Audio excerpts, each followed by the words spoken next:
Good evening, and welcome to a stream on GTA 5. As you can see, Battleye decided to do its normal number and kick off. I tell you what, I hate Battleye. It's absolutely shockingly shit at doing its job.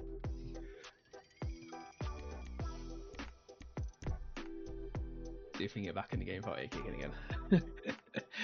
The problem with Battleye is that it essentially, it's not very friendly for streamers, is one thing I would definitely say.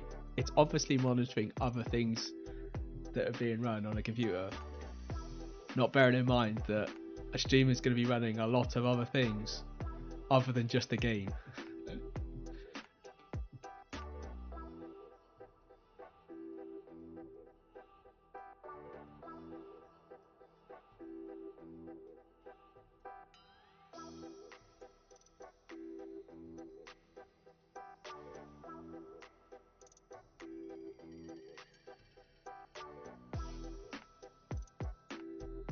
So, I've got some great things to show you if we can actually get in the game and stay in the game. We'll soon find out. I've got a feeling it might kick us again. Just so temperamental, this game. Well, Battleye is temperamental, as we know from Dune.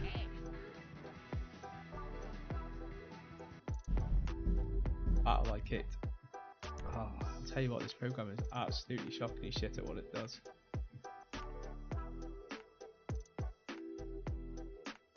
There is something we can do. It just means having to kill the game.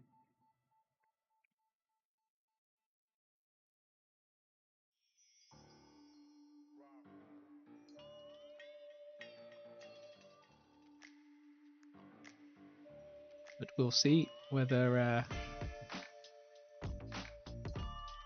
playing a game actually resolves the issue, at least in the short term.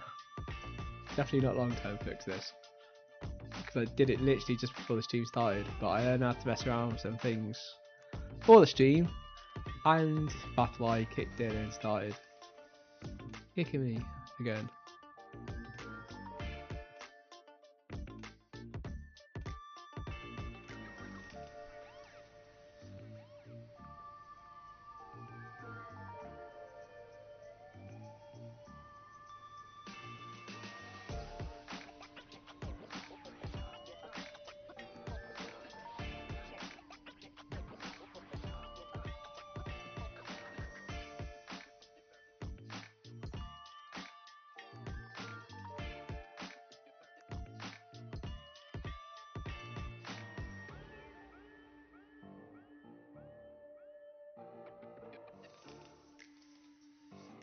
What I find even more surprising is Streamlabs actually has a part that allows you to identify and say to any anti-cheat software, hey, I'm a actually recording device that's designed to capture the screen purely for video recording, not any other purposes. So why fucking Battleye can't deal with that, it's beyond me.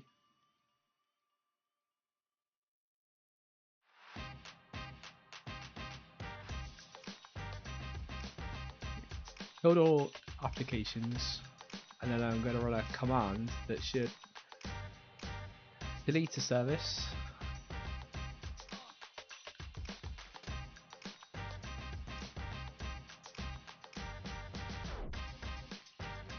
and run the game again.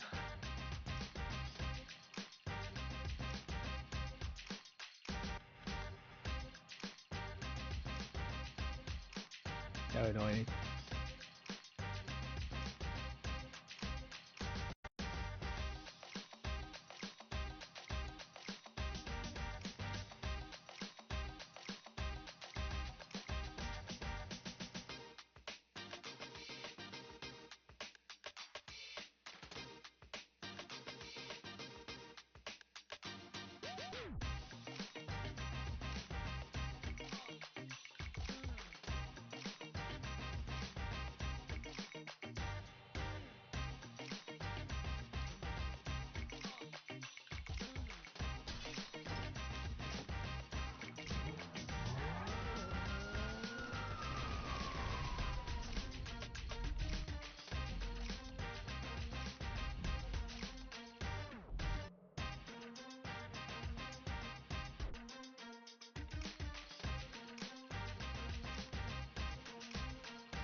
Let's see who we can get in this time.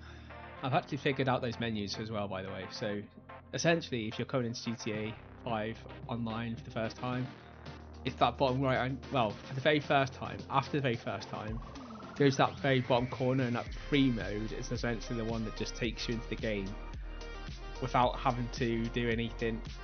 Start off somewhere in the sense of like going straight into a mission or doing something else, where all the other options take you to something very specific to start off in the game doing either a race, which is what the F1 kind of look one was, and then the other ones, etc. Like each of those do take you into a particular event straight away, so you're not just like starting off at one of your bases assuming you have like a business somewhere.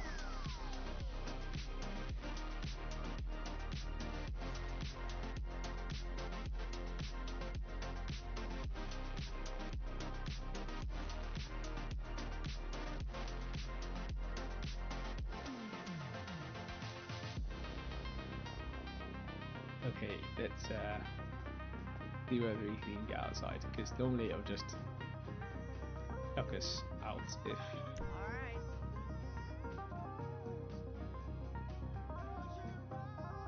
Till next time. Yeah. Till next time we get butterdied.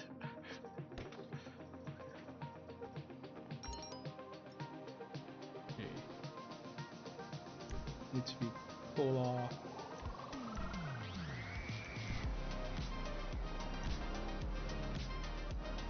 What I don't understand at the moment is that I can't request a personal vehicle unless I've actually been to my own property where my personal vehicle is. Should drop it off on this corner over here. Well, it did last time at least.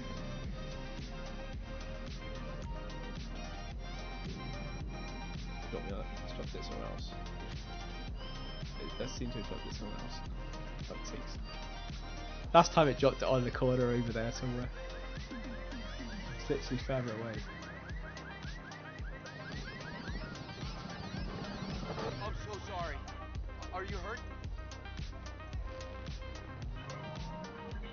Apologise for running over. Love it.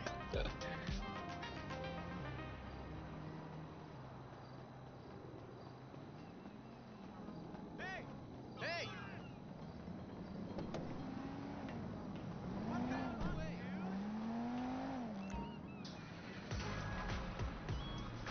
Okay. Let's go have a look at one of the other... Actually, I've just forgot, actually. You haven't even seen the business I just came from. So the business I've just come from is called a clubhouse. It's essentially the setup so that you can get things like the meth lab and some other of the dodgy businesses, essentially. It took me ages to work out some of these basic things just because it's really not very obvious about like how you get a meth lab and everything else, because certain things are like, yeah, you need to get a meth lab, however, and people just assume you know exactly how to get a meth lab. When obviously I didn't.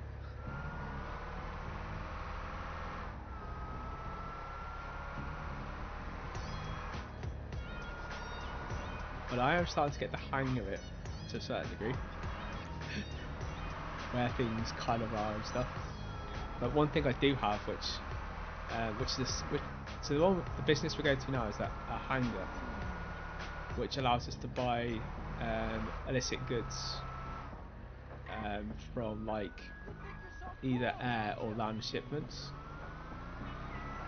So it can be, I say buy, it's acquire, because you generally have to go on a mission if you go and do it yourself, or you pay the guy to go and do it for you. Yeah, it's kind of weird that way. And the missions I found, okay, so I'm starting off in a like new game that's still, well, it feels new to me because I haven't played for a hell of a long time, but yeah, it's almost like when we were playing Dune in the early days, it felt hard, and then now it feels really easy. Well, this game is the same. It's like I set up all the controls and everything. I don't even remember most of the controls. And things that I started to get a handle of previously, I literally I'm all over the place. I've just realised I've gone literally all over the place. These do not need a curve behind me. I don't want to go that way because that goes above ground. I need to go below ground to get to where we're going. We need to go actually on the airfield.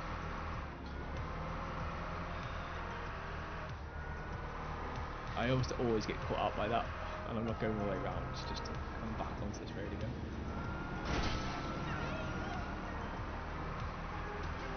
Lose you lose.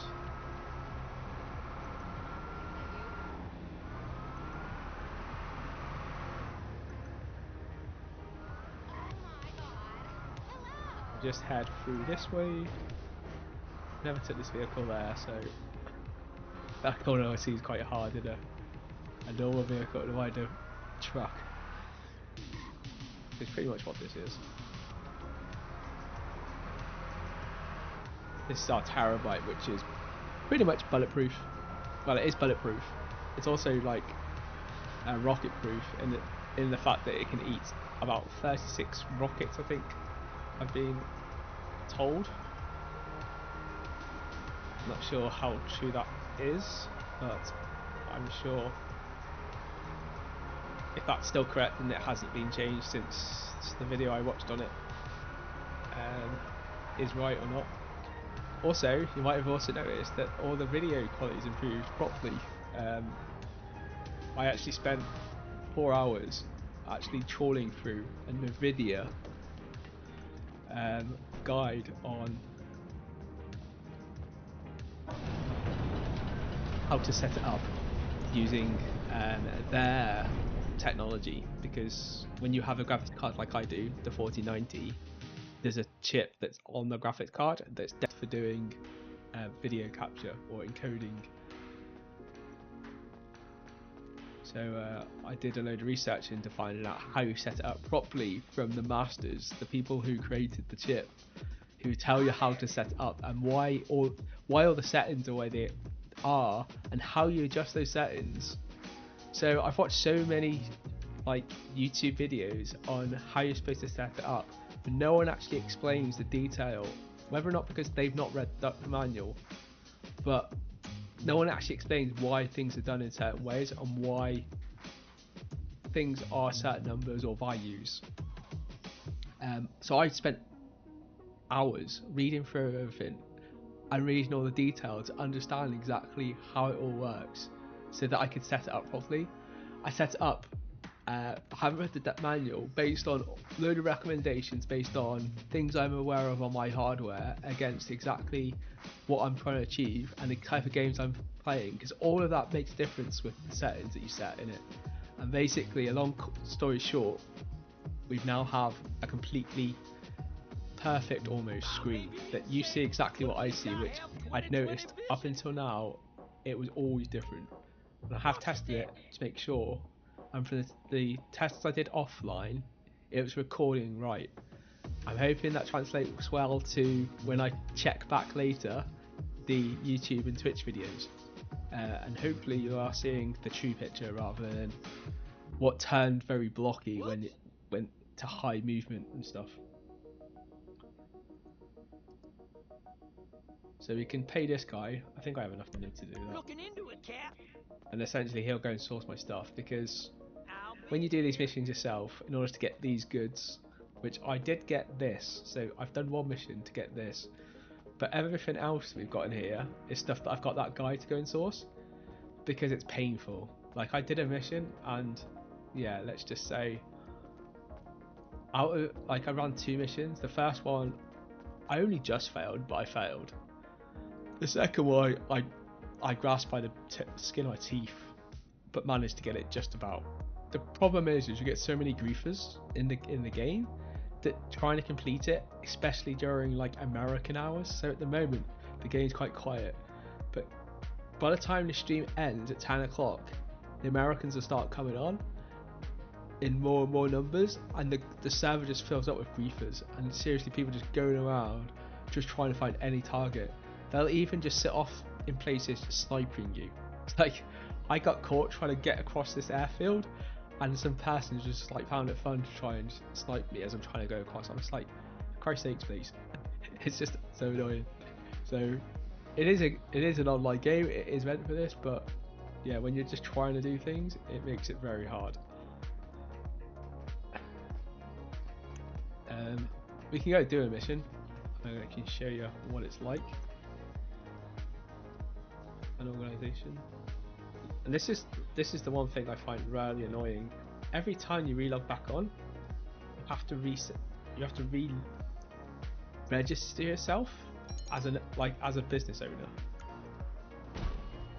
Like, can it not just keep you as a business owner and log you back in as a business owner? What's with that? Really freaking annoying.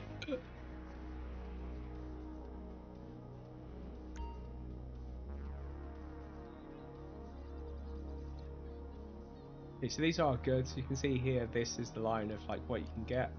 Ideally, you want to try and get this, you know, as much of this as far as possible. You can obviously increase the warehouse, I believe, and you can like upgrade all these different things, and you can upgrade them after as well, which I'll show you in a second how to do that. But effectively, to do these missions, you would select one of these things, and when you select one of these, it puts you into a mission, and you have to go off and do that mission.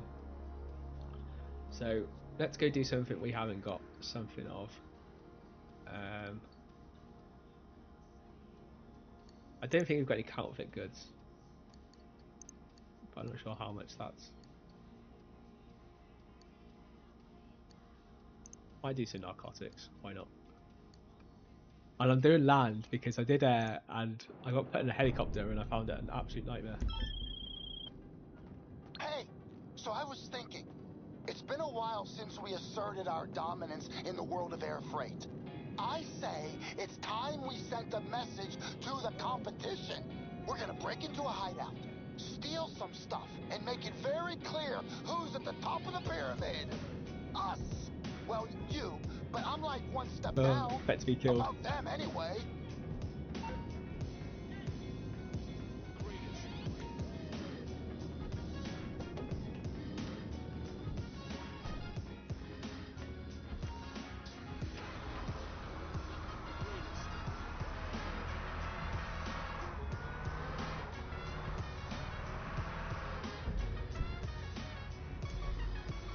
Assuming I need to go outside the airfield, so that's kind of where I'm going to go.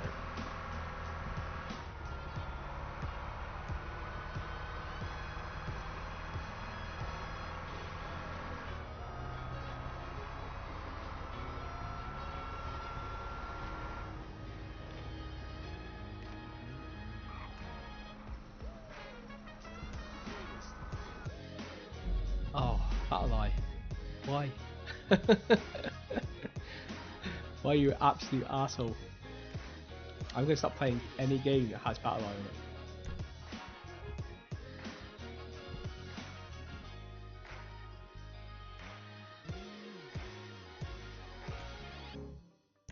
Now it checks you back out and you literally are reset again.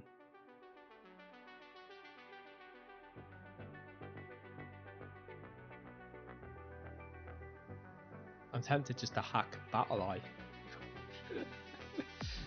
The shittest piece of software that's been invented for anti-cheat. Because I've seen people bypass battle eye, so it doesn't even do its job. And then for people that aren't actually cheating or using any cheats, it basically just destroys the user experience. Super awesome.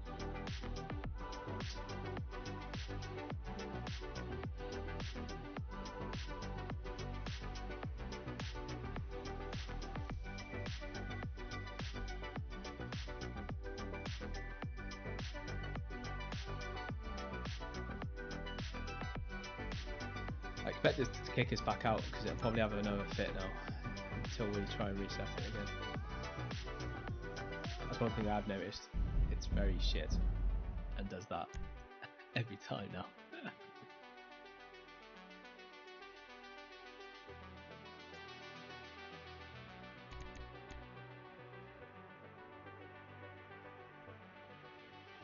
If you're playing another game,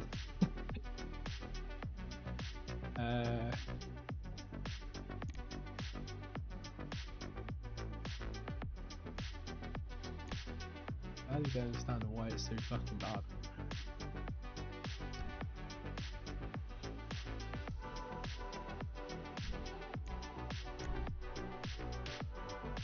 bro.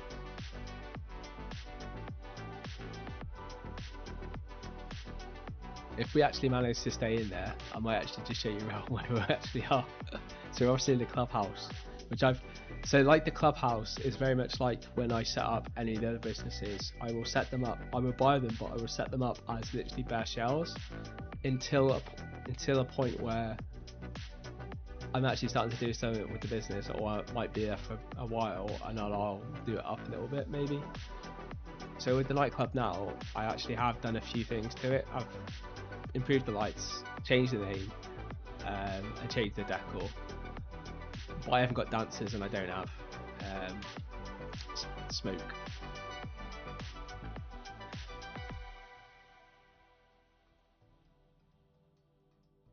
And the same with everything else. It's like buy it basic and then do it up later. Like it's aesthetics really. So, and while you don't have tons of money, paying money out for things to look nice for your own pleasures, not exactly. Yeah, it's shockingly shit. Okay, let's try getting rid of the game again. I wonder if I can actually run a command without using it. Oh, you can actually delete service while playing the game. That's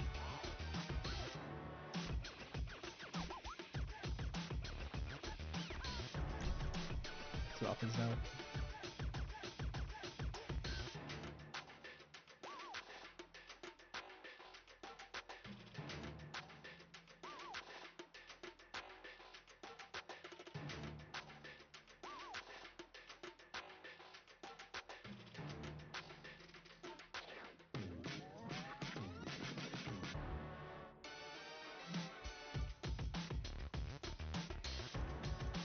I do a masterclass on how to hack the battle line, so people understand how you can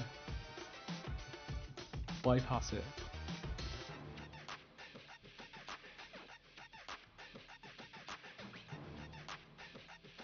Kill switch.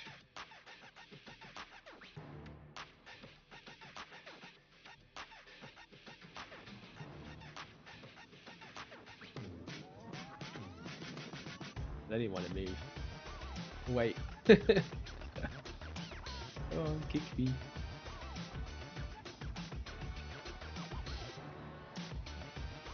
As soon as I get into this room. Okay, nope. Oh yeah, so this is the see how long it lasts before it kicks us. So this is the actual room where you can essentially upgrade it and get it to have things like a garage, which I'm guessing would be fitted somewhere in here, and also you can run a or you can put in it like some sort of weapons area as well, so you can have like some place for people to. Oh yeah, that was inevitable. We'll end task it.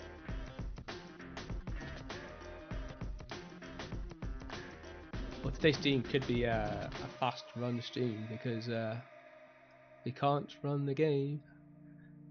Pointless having the game. Having the stream off.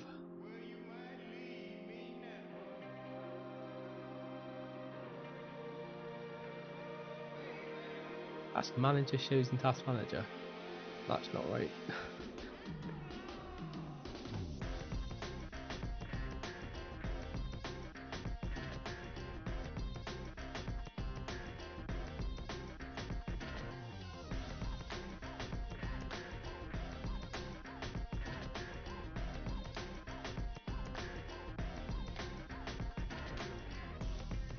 And all of that stuff.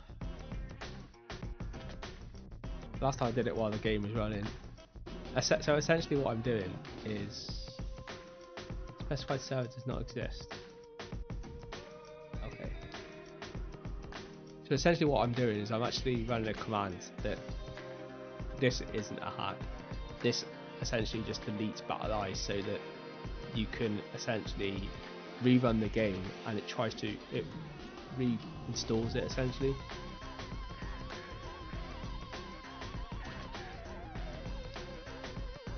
Could be the reason why it didn't work. Because I was like deleted it while I was running, although I'm not sure how that's possible when you should be able to delete something that has an open executable which is running, because the computer can't normally do that. This time it apparently did. Anyway, we've done that. Close the game, restart the game, should reinstall BattlEye.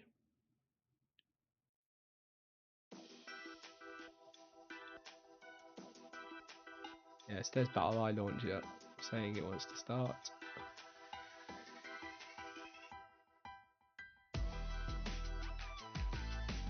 Updating, launching a game, and then you'll see it in a minute. Rather than screen capture, I've actually got game capture. Maybe that's the issue. I know it's not the issue because I still get the issue when I fucking don't even run Streamlabs, so I know it's not Streamlabs. There is something on this computer it doesn't like.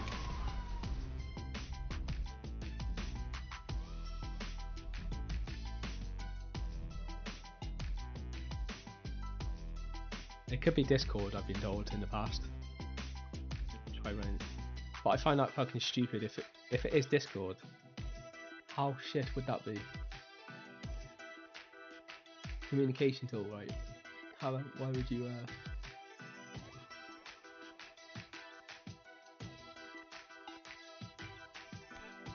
why would you think that's cheating software?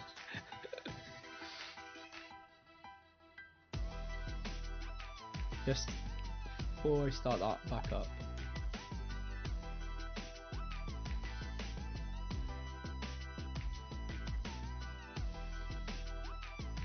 just gonna quit Discord just to see if it does make any difference. I do not expect it to.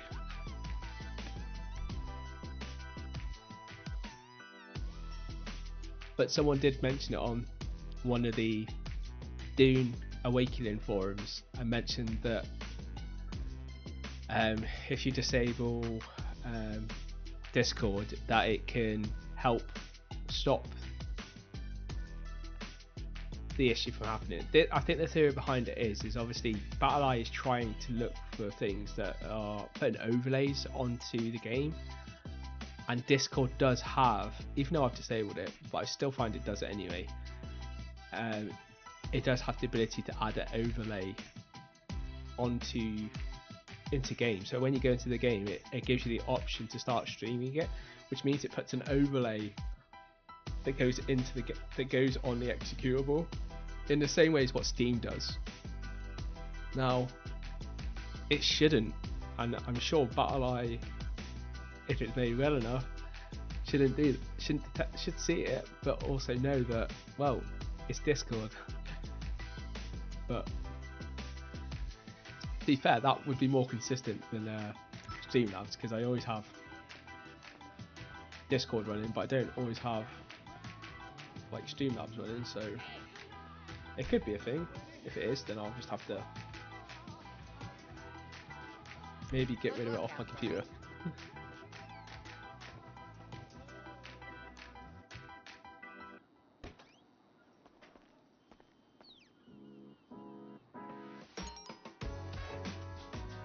Okay.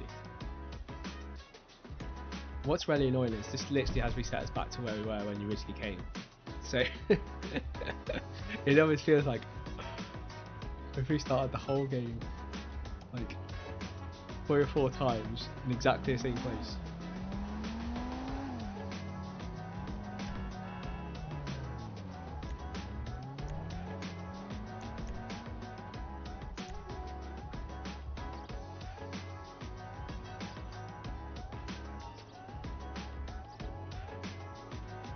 Right, let's put it back on that thing again. Thing to see how we've. So basically, if I stay there, it'll put it in this corner. But if I start moving towards this corner, it'll move it somewhere else. Shit, man! Go figure. Hey, What's up, big dog? hey, buddy. You know me, making that money. What's up? Don't worry, man. It's gonna be real fair. Get in on the ground floor.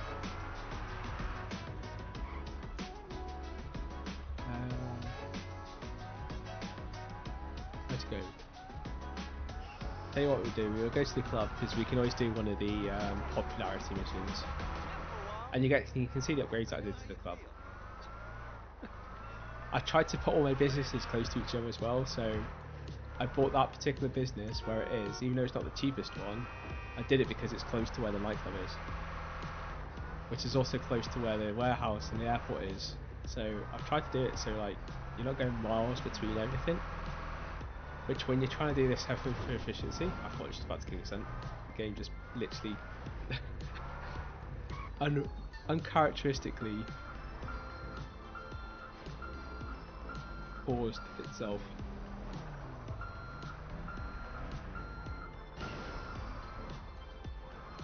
Hell, I'm not a truck driver.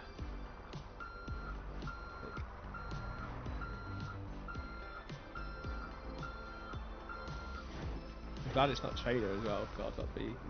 Although you can get them. Jackknife would be my middle name and that type of stuff.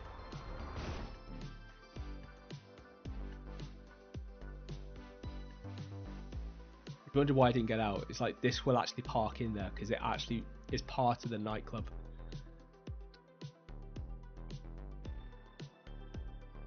We can go and get my my decent car because I paid for GTA Plus, which is like $6.99 a month. Although I'm starting to wonder whether that's was worth it because we might be quitting the game soon if these battle eye things continue.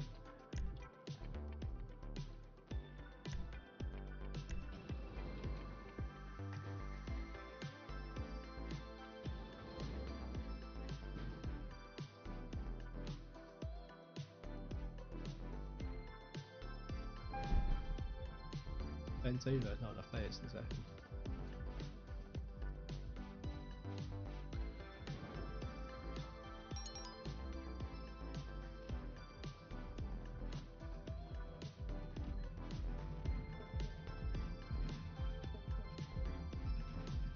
Okay, yeah, so this is a nightclub. As you can see, it's been spruced up.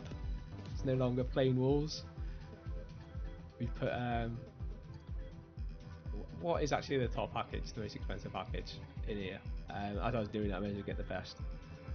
So, oh yeah, and we got the nice laser lights now. I've actually got the privacy mode on at the moment on the glass, but you can just about see through. Yeah, I've got some money in a safe, so I can go and pick that up. Which I hope. Actually, I don't think there's enough money to do any upgrades, if I'm honest. But it's good to get out of the safe. Hopefully, we'll get a mission while we're here. And when I mean mission, I'm actually referring to we'll get like a drunk person or whatever that we need to go sort out.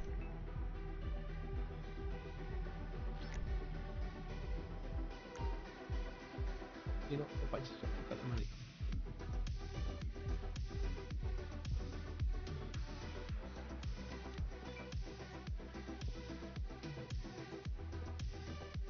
Oh, I did. Oh, I did pick up the money. Oh, never mind. I'm not closing it again. God. Let's deposit that. So yeah, to deposit money as well is actually so simple. Just go into your phone. Go to an ATM machine. Just do it for this. Go to that. Deposit. You can all do that from the safety of your own establishment.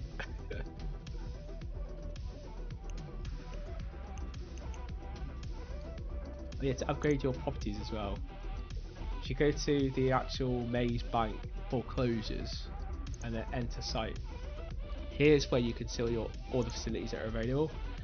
Anything you own will be a different colour than all the other stuff. I didn't quite understand because the consistency of how they do this is a bit different from one thing to the next, I noticed. And the reason why I say that is because if you look at this, everything else is white and this one is colour. So you'd think it would make more sense that everything you own is the colour version of it with the white as the other. But no, when you look at clubhouses, it's the opposite way around. Talk about inconsistencies. Anyway, so we can see this is the clubhouse we just came from. This is the nightclub we've got. We've also got a hangar, which our hangar's down here. Again, inconsistent, but same as that one in that sense. So I've got this warehouse down here. Could have got this warehouse here and maybe could do later if I wanted to. But I got this one which was more expensive, but only about £200 more, or £200,000 more. Reason being I got that one is purely because it's bigger, and because it's there as a warehouse. You want a bigger warehouse, it just gives you more space for more goods, so it just makes sense, and they're right next to each other, so it makes no difference. Still takes the same distance to get down here. I also bought what else did I buy? Facilities. Let's go to that. We've also got this, which is a car wash, which allows us to wash our illicit goods. Clean the money essentially. But from this we can also buy other businesses. So from that, owning that, we can now buy this, which is the smoke on water. That's probably my next goal, because it's probably the cheapest thing now within a good price range in order to get things. So that's what I'm going to be buying next. Then I don't know if I do heli tours or not. It's like I've watched a video on like what businesses to get, what ones to not get, or what ones are like seen as the god kind of businesses to get that give you good money passively, or just over each hour. And all the ones I've gone for now are the ones that is literally on that god list, or in that good area. So that's why I've done what I've done, even though it makes not a huge amount of sense. I've gone with like what people are saying together will give you a good revenue. So at the moment, plus the fact that I'm not running the missions properly, because every time I seem to go and run missions I do get errors, battle eye errors, but also I've struggled trying to do it during American time zone, I've noticed, because there's just tons of griefers out, and as you're trying to complete your mission, someone will just come up and blow you up. Like literally I got right to the nightclub for doing a drug run for the nightclub, and literally there was literally someone out there with a like my terabyte vehicle, but with a rocket, and like literally, what do you call it, like missile guided heat seeking thing. Literally as soon as I got within distance, it seen me locked and literally blew me up with a rocket. And I was just like, you are kidding me. I battled tons of other people, pushed loads of other people off, people just trying to fire with guns, everything. No one could stop me, and I literally got within 20 yards away. Literally I could see my fucking nightclub, I could see the endpoint where they need to be, and I got blown up just as I literally got to that point. And I was just like, that is unreal. That's like true griefing, that. But hey ho, it is what it is. It's not like Doom though. Like Doom, you're literally devastated and you don't have any of the stuff. But in this, yeah, you respawn and you fail the mission and stuff, but like you're not really losing anything properly. You lose your time and the fact you would have got something from it, but you don't lose more than that. So it feels like not so bad. Anyway, to upgrade any of these things, you just go to anything you've got. So if you look at the nightclub, you can go to renovate. Essentially, this is what we've got. We came from this, which is the bare bones, and then put in this, which looks very swish, whatever you want to call it. I also changed the light rig, so we had that. You could go with that, or that, but I obviously went with that. It's the one I originally wanted anyway. And I changed the name, which the name changing wasn't actually that expensive. It's saying whatever name you choose. I went with the one I actually like the name of, rather than, because that's against the best package if you were buying like outright, at least from the wizard. But yeah, I like the name The Palace, and I like the fancy writing, so that's what I've gone with. Although I noticed other YouTubers do exactly the same, so we either all have the same taste, or it's just a natural caveat towards it. We can also buy all the different floors. As you can see, that adds a cost to each one that we add up. and Battle Eye again. Hey Nancy, how you doing? Can you tell me whether you play GTA 5? And if you have problems with Battle Eye? I'm good, thank you. How are you?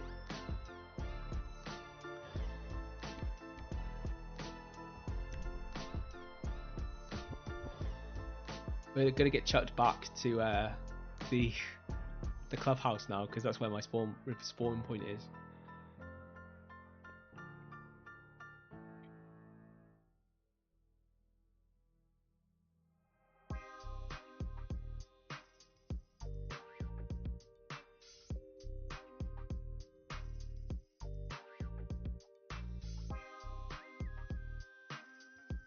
How long have I been streaming for?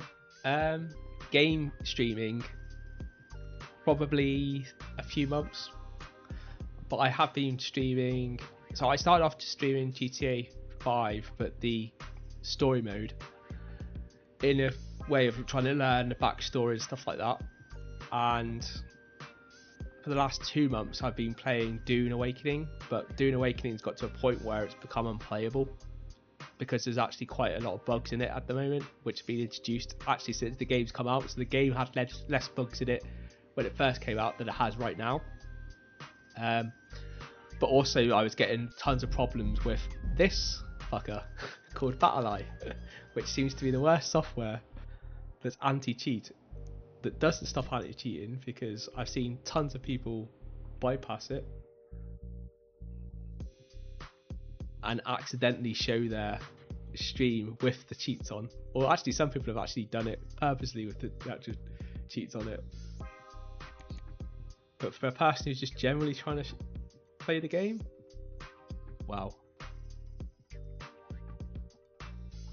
I have an Intel, the Intel 285K latest 9 Extreme Core series. Why is it related to Intel's chips? Don't tell me that that's fucking crap, that they can't even make anti-cheat software that doesn't like certain hardware.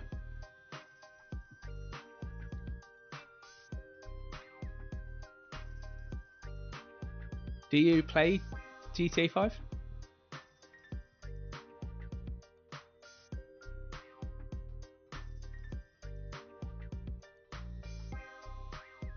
I'm getting to the stage now where I'm actually probably yes, I want to quit it.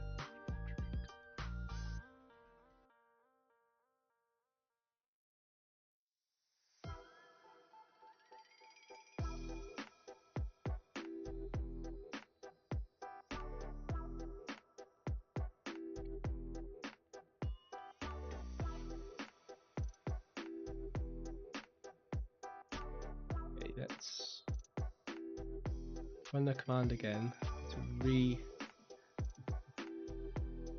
delete Battle Eye, and then restart the game again and see if we can reinstall it again.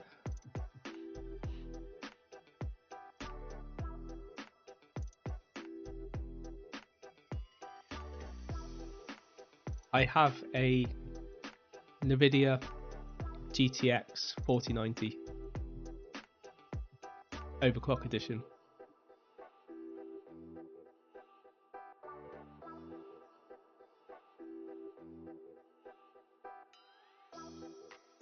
You're actually on Twitch. If you look at in the actual bottom, because I'm about to tell you if you're on YouTube, because it doesn't have the same thing on YouTube, but if you actually look at the about information on the channel, you'll see my full setup of all the exact rig I'm running to play and stream. Tells you everything from things like the M2 drives through to graphics, etc, etc. Upgrading my CPU. I have the most powerful CPU by Intel, and there is a reason why I went towards Intel and not AMD, because AMD's cards, they can't multitask very well. They're actually really bad at multitasking, and as a streamer you have to multitask. You've got a lot of programs running. You're not just running the game.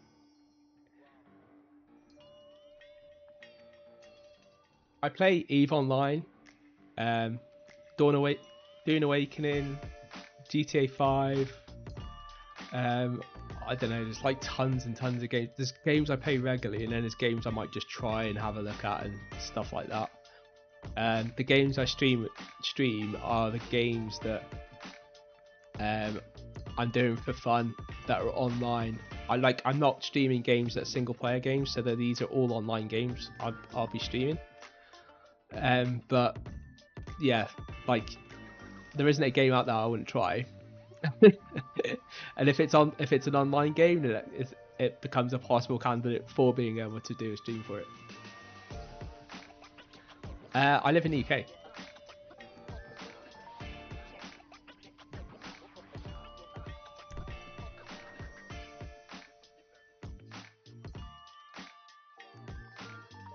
Where are you from?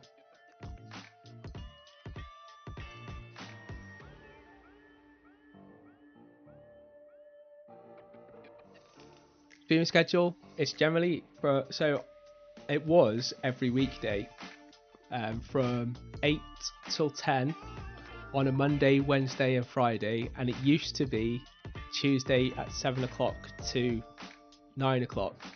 However, I've had to axe the Tuesday and Thursdays purely because the whole streaming and the gaming thing, it's starting to eat into too much of my personal time. In a sense, I wasn't going to the gym as much as I should be doing, because I find it hard to finish the game and then go off and do the gym after. So I need a couple of days during the week where I can go to the gym and not have this as an excuse as to why I'm not going to the gym. But we might reintroduce the Tuesdays and Thursdays as well. And I will do the odd one during the weekend, but it just won't be scheduled. Just because I'm usually just so busy, I can't guarantee I can do a stream, and I wouldn't want to say to people I'm doing a stream when I'm not. Yeah, I'm hoping to do a mission if BattleEye doesn't kill me, because so far I was literally just started a mission before and BattleEye killed the game. I seem to be battling BattleEye at the moment, and it's not just in this game either. It also happens in Dawn Awakening as well. It's generally BattleEye's. I curse it to death bone because it literally is such a bad piece of software. It doesn't do its job, and it doesn't do its job for cheaters, and then it also griefs people who just try and play the game. What after?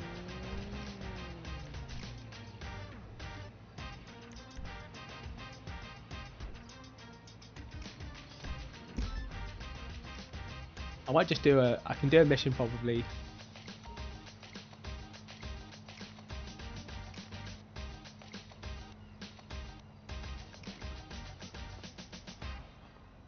Sure. Yeah. Catch me up on Discord when I'm actually in Discord, because I actually did this. I've just turned off Discord in the hope that it might fix my issues, although it hasn't. Again, because I heard that Discord can be seen as an overlay that it might think is cheating or something that's trying to cause some, I don't know, something illicit.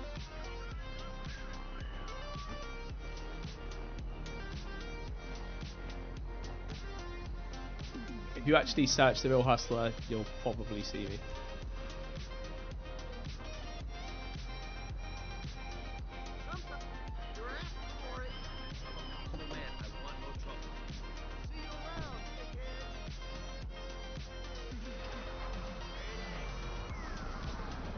Okay, let's left control. We should have to actually do a mission from this actually. I actually do want to do one of these missions.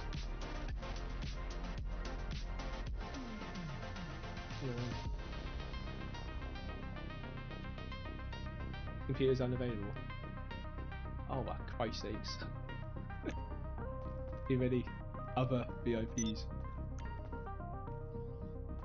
See if we can register.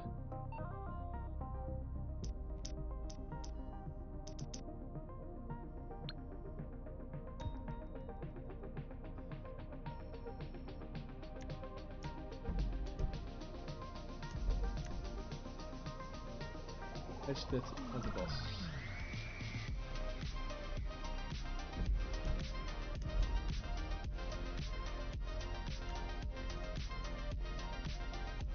Oh, this game's so annoying. Okay, we'll have to go to one of my other places to go and get a mission.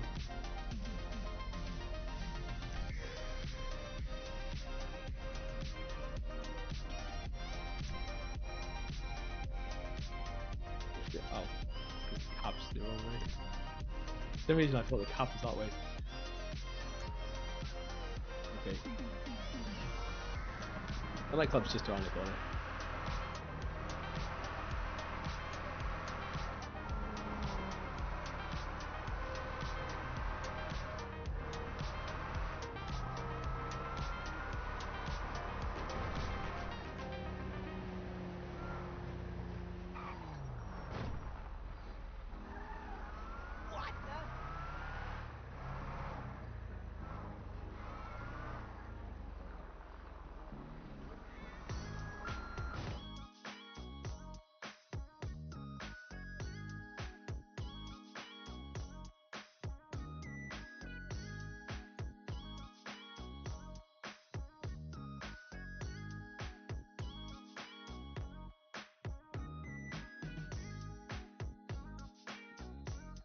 One thing I have noticed also about GTA 5 is the online loading of this game is probably one of the worst I've seen in modern game history.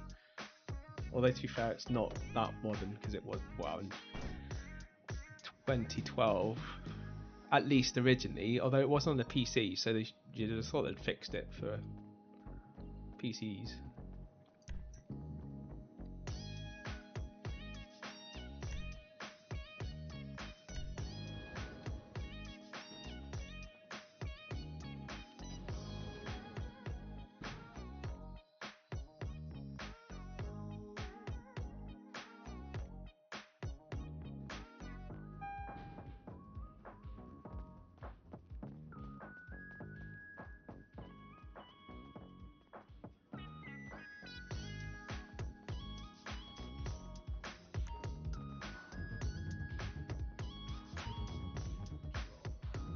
Viewers are unavailable because there's too many. How are you supposed to get a mission if you like? Oh, let's go and get my car. It's not going to let me register. This is the really annoying thing I think about GTA 5 as well. It's like, for some reason it limits the amount of people who can be bosses and stuff, which has like really baffling understanding considering this is like a game that's based on running your own illicit stuff. All good, boy? No trouble? We'll go and find an mission somewhere else, shall we?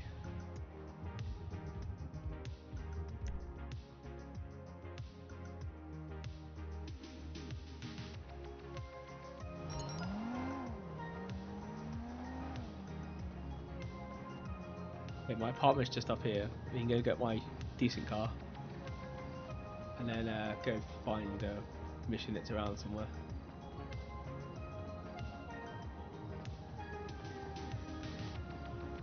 This game's like an effort to do anything in, or just get in it and play it. It shouldn't be this bad. Go in a special cargo. We could go do that, but I know loads of other players will be doing that, and I'm a low level player with crap skills. Oh yeah, you do get like certain skills that are more like towards like being able to do the car up and stuff. Where is my car? I have a decent car in here somewhere. Might go and get a decent car. And when part of your GTA Plus account, you can get special cars that give you the hypercars and stuff. I did have one, which probably explains now why my personal car is unavailable. It's not even in my garage.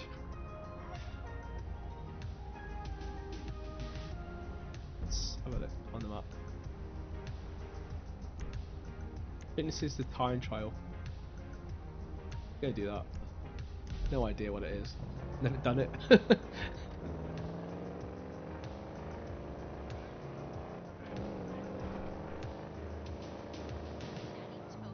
car.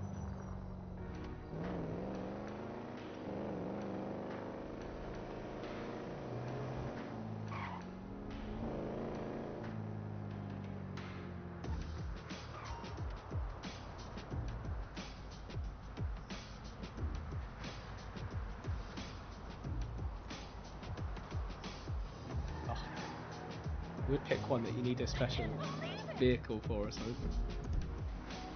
Okay, where else?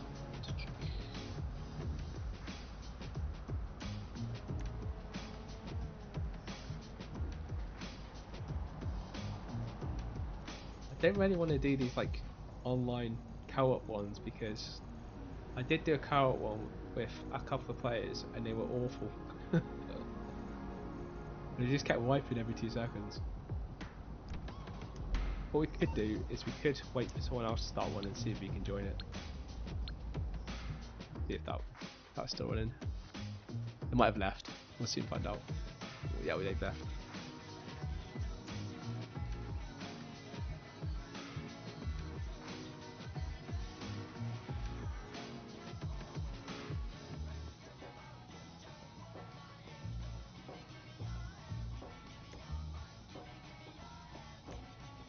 Oh wow.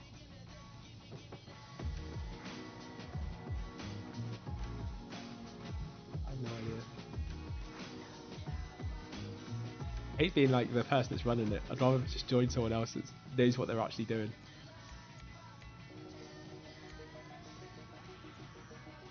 Oh, I don't want to be easy.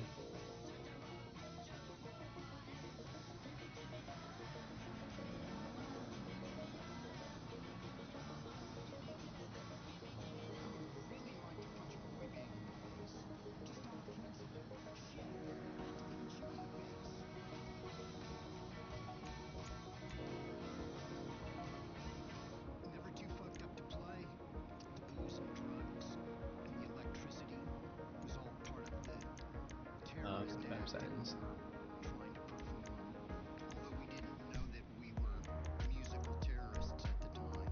Surfers, skaters, haters, bikers, cheerleaders, the captain of the football team, the drug dealers, all got together for our special party and couldn't throw enough things at us.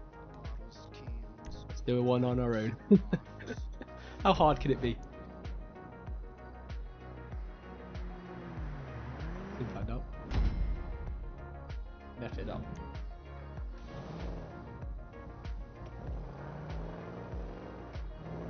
I'll fail if I'm killed. Awesome. What do I need to do? Steal the RV. I'm assuming that's the blue dot.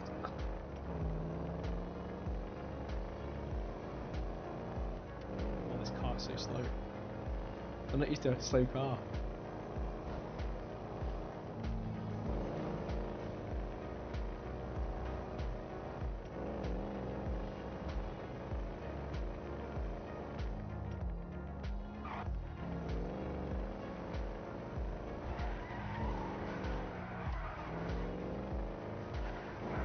You are looking totes delicious.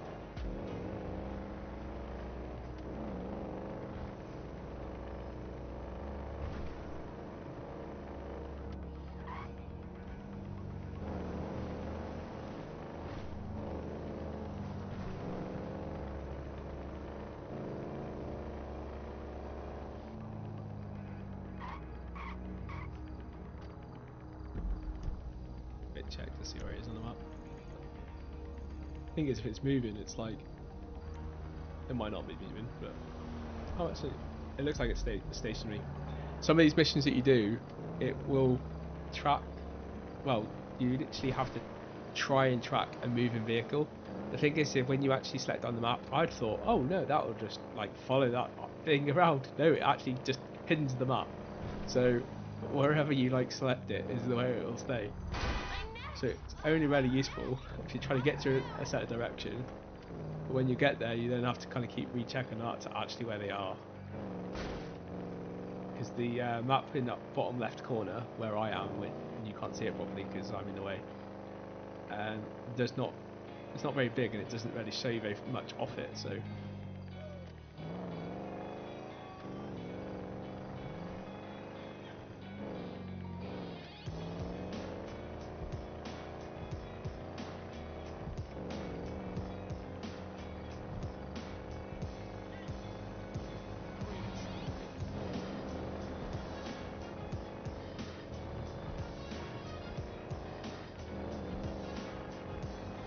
I give us a 20% chance that we'll be able to do this mission, purely because I can't die, and most missions I do, I tend to die a couple of times until I realise what I need to do properly. Or I just go in there all guns blazing and just a bit careless maybe. Maybe I need to just stand back a bit, maybe with the sniper rifle and just shoot them off from distance. That might be the tactic. That RV will definitely have some guards and stuff around. I don't think I've done a mission yet that doesn't have some sort of thug around it that you have to kill first.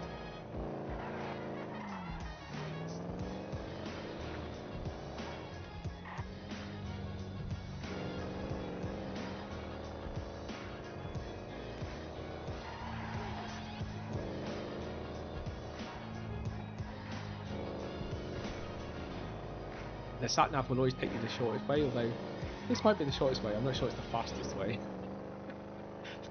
But keep like slowing down to go around every corner. Literally taking you over a mountain range.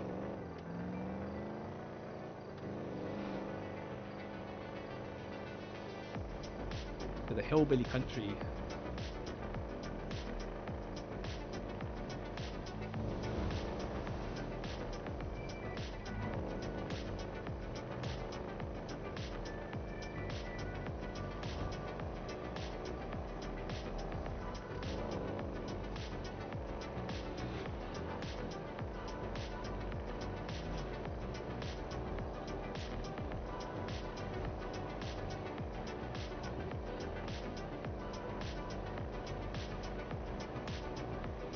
I'm actually shocked how far we've got and we haven't been kicked out yet. Expected to get kicked out any second. I paid it for 5 hours yesterday before I got a kick from Battle Line. Today though, god. I don't even think I've got half an hour.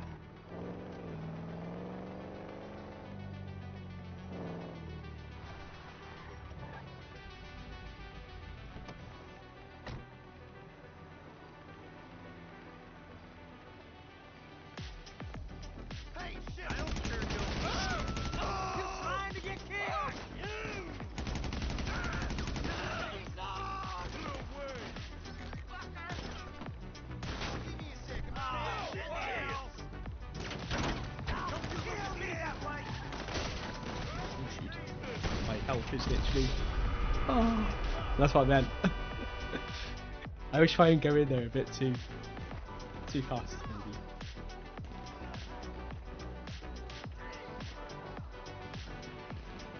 Oh, I've got one life. I actually thought, I'm pretty sure it said I had no... If I died once I would be dead, and I did respawn and the mission hasn't ended, so... I've got no lives now though, because you can see it's red 0 at the bottom, so we'll have to be very careful this time. I do have a sniper rifle, which I think we'll have to pop them off from distance.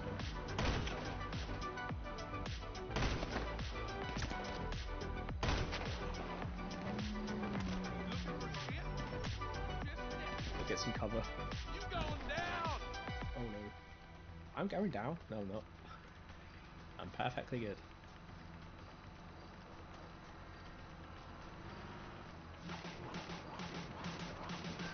That rock looks good. That'll give me good cover.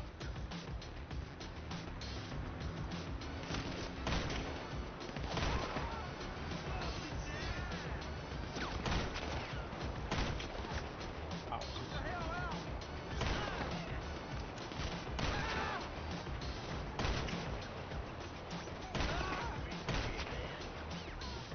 If you get shot with a sniper rifle, you should be dead straight away.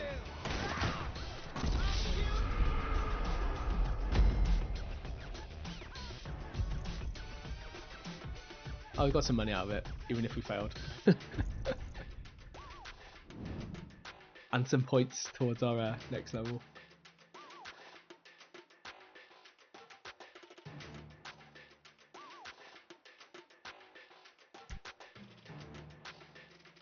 Let's do a quick restart. Hopefully it keeps us in the area and we don't have to drive all the way back here. That would be annoying.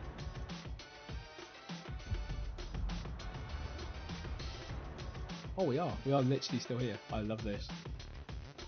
I had the fear that you'd have to drive all the way back here again.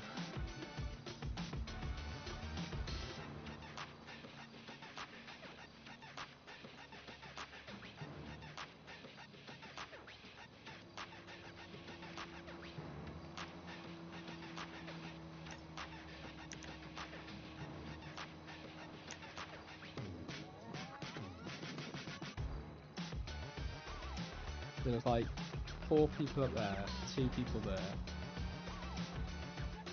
The thing is in this game, which I find really annoying, is you can headshot things and they still stay alive. Like, a headshot should be a headshot. The one game where it doesn't, a headshot means nothing.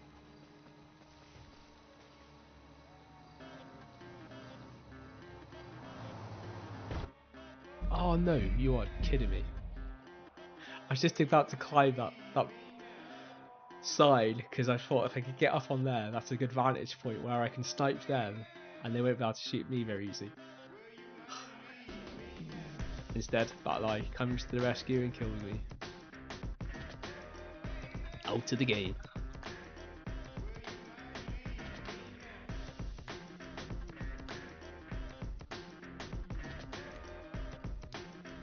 I actually want to really play a racing game. Don't know why I'm trying to go back in because it's just going to kick me out of Battle again.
I'm actually surprised they ditched straight away, if I'm honest. Hence to know we ditched straight away.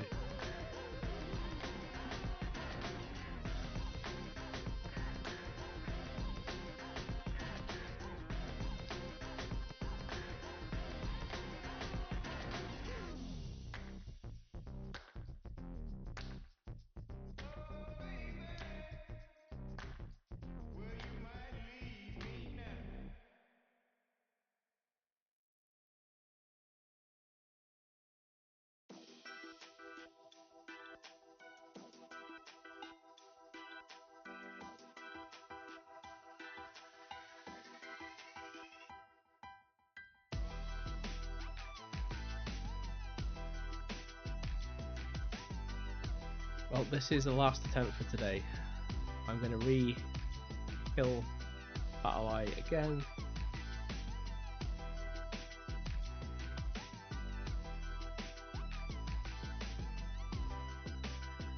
Can I install it, reinstall it?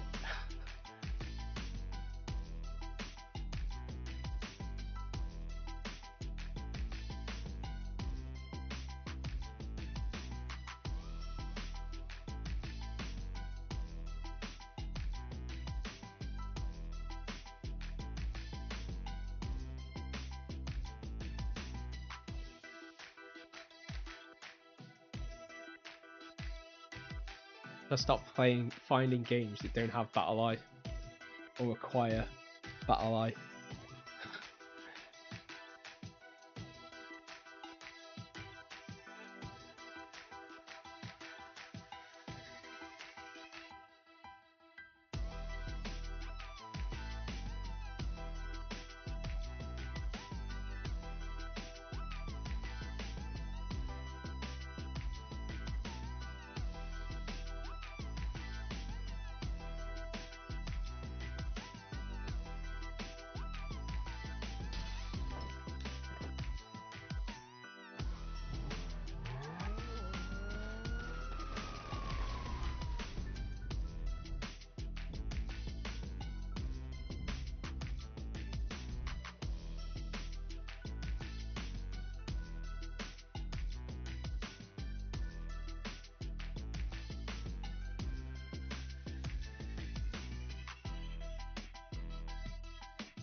go and see if we can play a racing game straight away.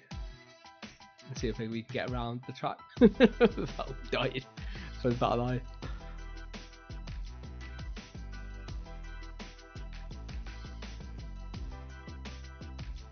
To any gaming publishers out there and you're thinking about making a game, try encrypting the whole game using something like a blockchain technology. That'll give you better protection against hackers and everyone else than anti-cheat software that doesn't do its job and at the same time griefs normal players trying to play your games.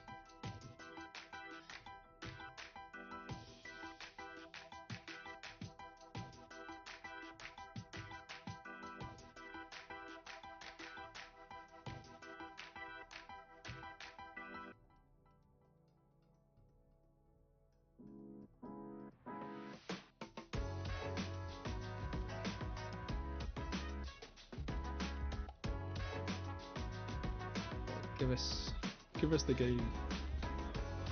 Why am I host? I don't want to be a host. Why join someone else's?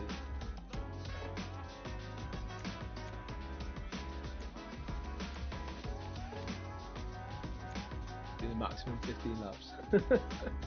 Super class.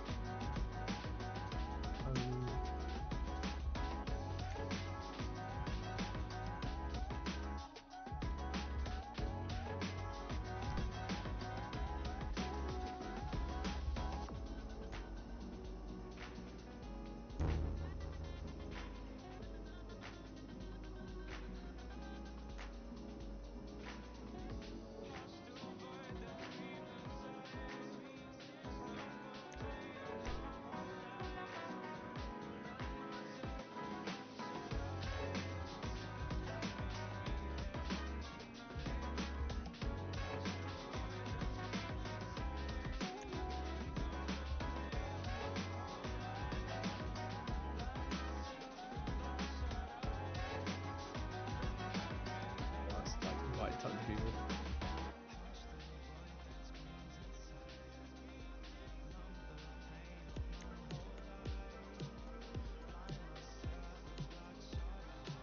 We need at least like some competitors, like, so I'll give it like once we've got 5 people and we'll go for it.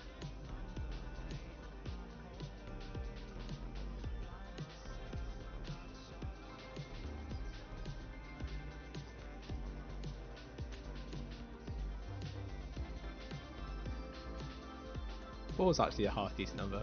It means you could come outside the top 3. Launching session.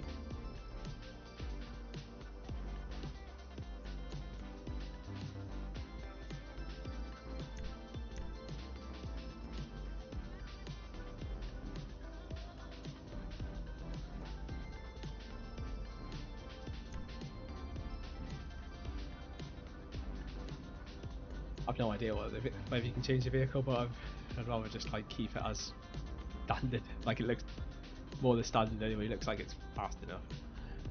Probably faster ones out there. Acceleration is good. Speed's not top. That's because it's taken off a hit on that. Braking is very bad in this car. This car is not going to be good for corners. Although traction actually is top, so just if I need to slow down, it's not going to be very responsive.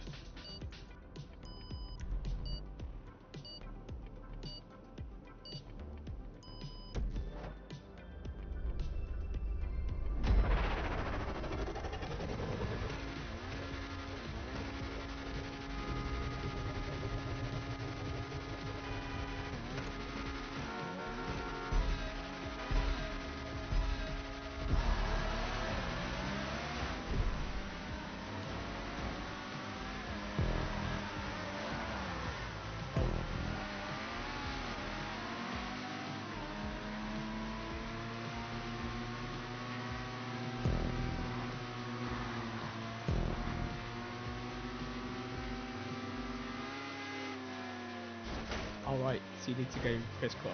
I get it.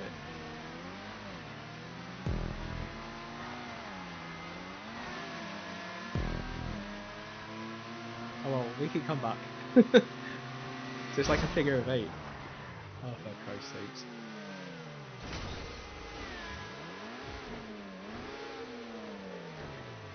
Is there like a restart? Oh.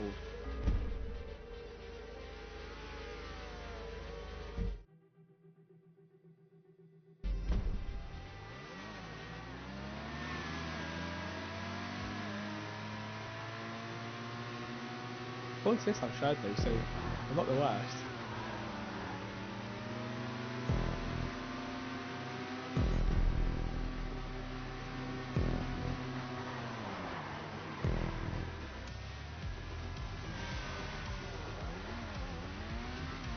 People somehow are doing worse than I'm doing. Not that I'm doing great. But so essentially we're looking for these rings. These rings tell us kind of like where we need to go next. We also have to, because we're doing a figure of 8, we also have to watch the fact that people might be crossing our path. Because we're not all doing the same thing. And douches like that.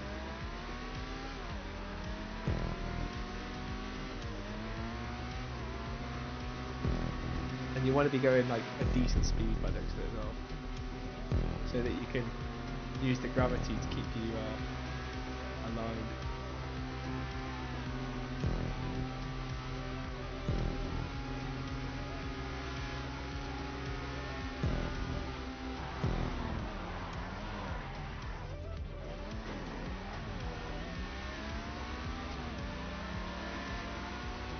Tell you what, when you lose the grip because you're like start spinning or whatever, it's definitely not the greatest. Even though it says the traction's really good, which I wouldn't say it's very bad, but steerability.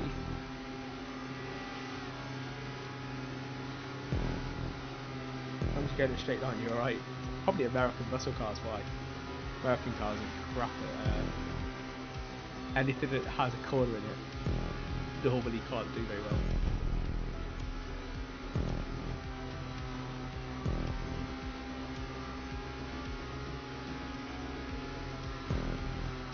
What if we can unlap ourselves? I think we got lapped by like those two cars in front.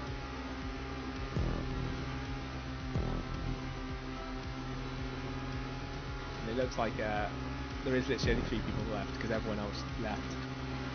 Probably because they were like me. Like, how the hell are you supposed to do this? Because they were so far behind, they just gave up.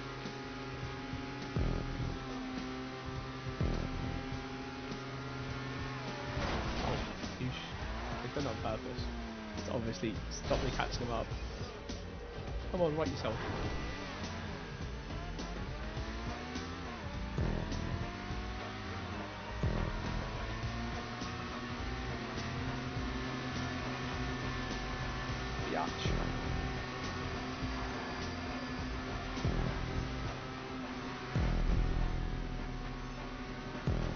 That person, like, as soon as you kind of start snaking, it's really hard to stop it, the snake continuing. The actual trick to it is actually to go into it, so allow it to snake, don't fight the snake, but at the same time re-control it. There's a fine art between countering it and letting it go too far.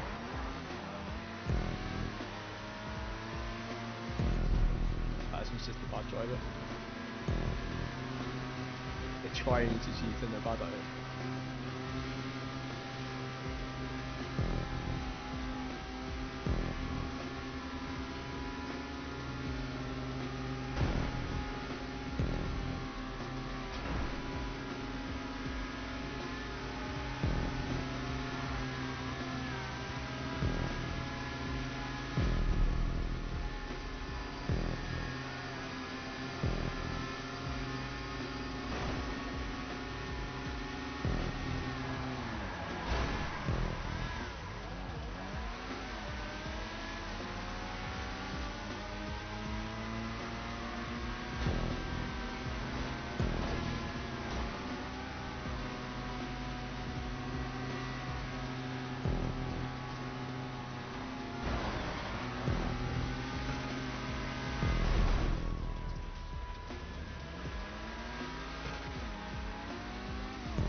that far behind because I started off so bad that even lapping these people, I'm still not catching back up. Like I'm lapping.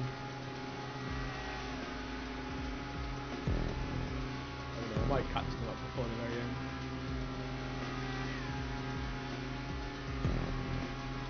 I think I'm lapped myself a few times. I can't be that far away from them now.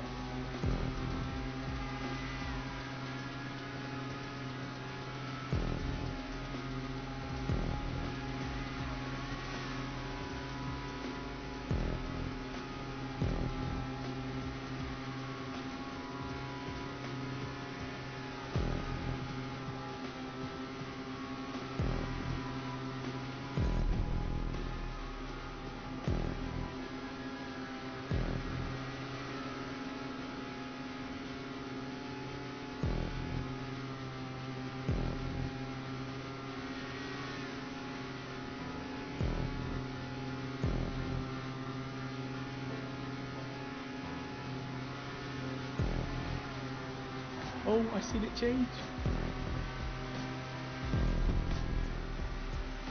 Means we're literally on par for now. At least that person in second. And they'll be aware of that probably.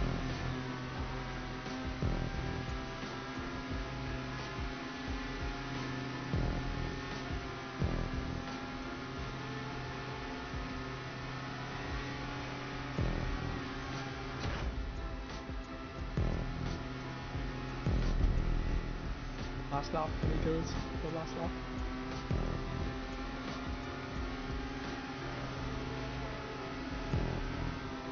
Oh yes, we got second!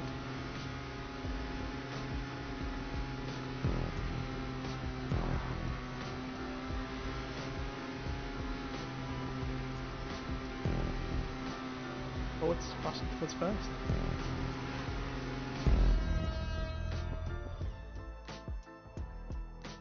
Where did we get? I think it's second. But it did flash this first for 1 second.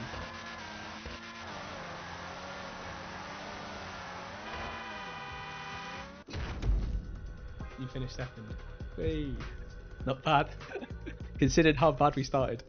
We came back.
Oh, these cars look awesome.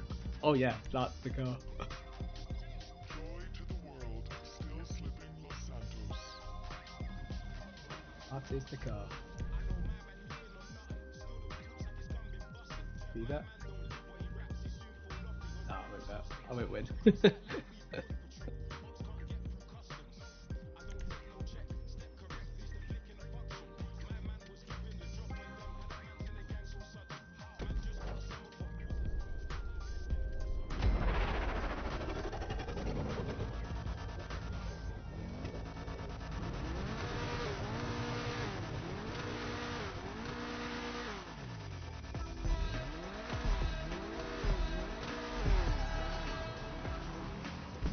got off very well. This car looks good, but it's probably crap. It's only got crap acceleration. Wow.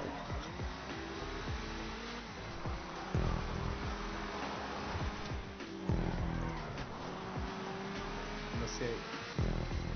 Got like a rubber band in the pen. Find that the server can't handle what it's pushing, trying to put through.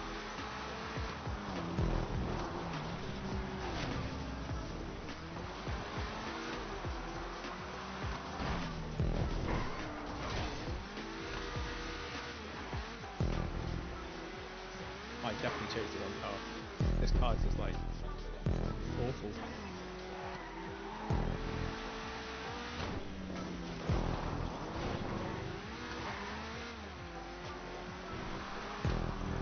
Well, you should probably never change the car. He get given. Didn't change the other one, I did alright with it. Changed this car, and this car is just definitely not very good for this track. I don't think it's very good overall, really, for a racer.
Looks the business, but is definitely not the business.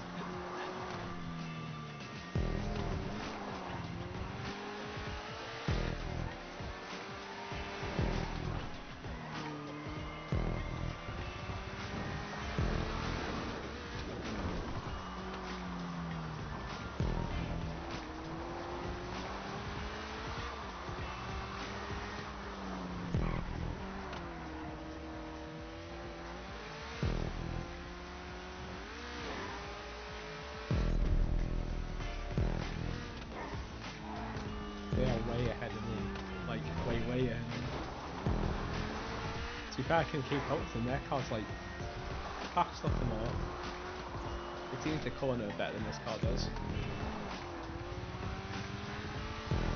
I was like, not even that good on this part, which is considering how thick those tyres are.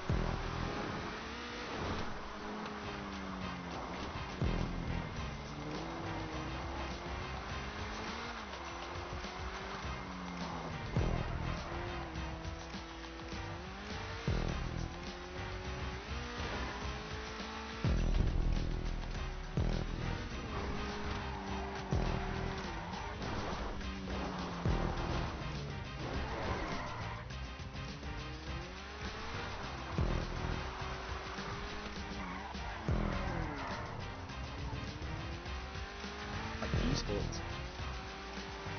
That's something I should play. Start playing esports. See, when you play like racing games, there is no cheating involved. So you don't need like anti-cheat software to stop beepers, which basically cheaters from cheating in the game.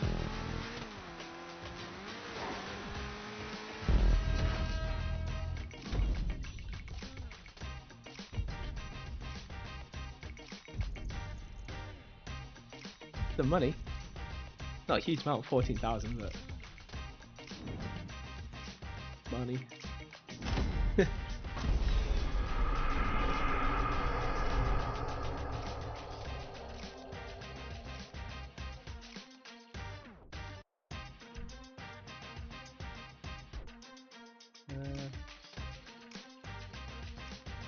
I'll play that one.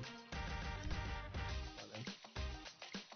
This time I'm just going to keep the vehicle as it was. Don't modify it, just keep it whatever vehicle you give it. Probably the best vehicle you're going to get in. Hey,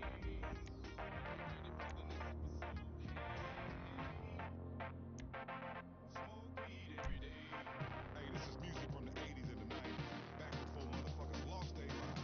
Tweaking and bugging on energy drinks and improv. Reality shows and shit. Banging. Oh, we don't have any players to play with.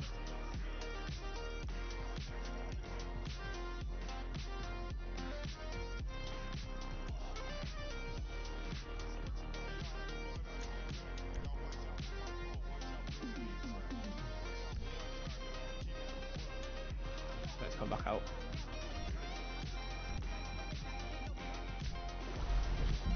No point playing an online game if you're playing by yourself.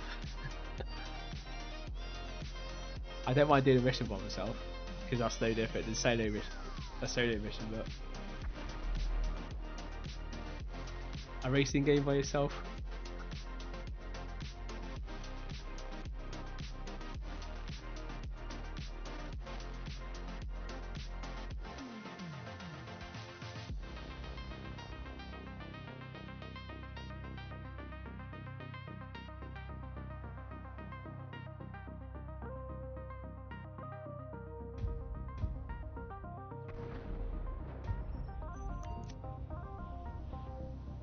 Here we go.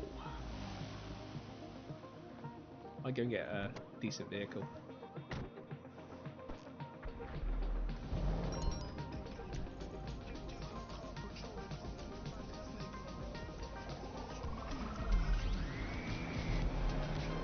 You can go and get a vehicle from GTA Plus.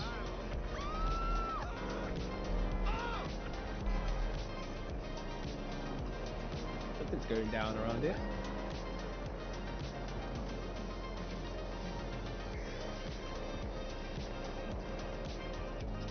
I love the fact I'm being optimistic that I'm actually going to stay here long enough to actually be able to use the vehicle, or even get there if I'm honest, but...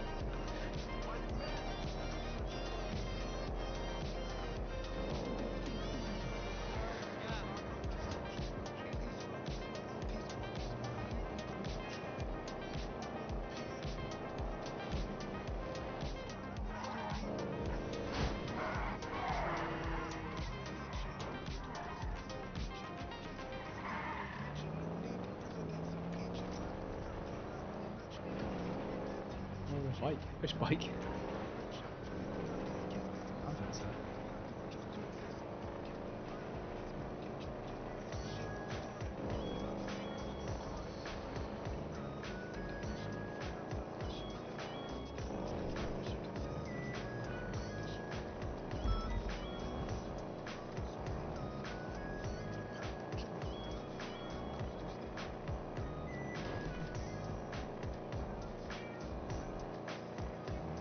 You only do that if you've got like some sort of tank. King of the hill, yeah. But in this game means that you need to be the highest level and have a super decent vehicle that's completely bomb proof up to a very good level. Hey, you got a second? I've said it before, and I'll say it again. Nightclubs are a dirty business, and the clubs that get the dirtiest go the furthest. Some other, less reputable establishments are out there promoting themselves. If we were to stifle those efforts, let's just say their failure is our success. There can be only one club king of LS, and it's gonna be me. And you, of course.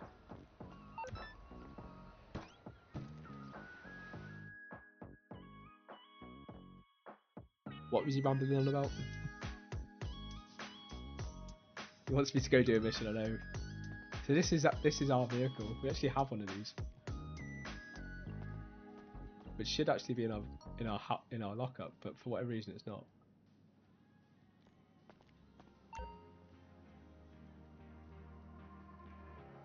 Not currently inspect this vehicle.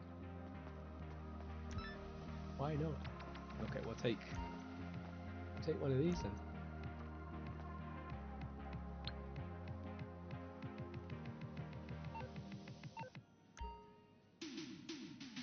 Oh, that's inspect the vehicle. I just realised because we had something up.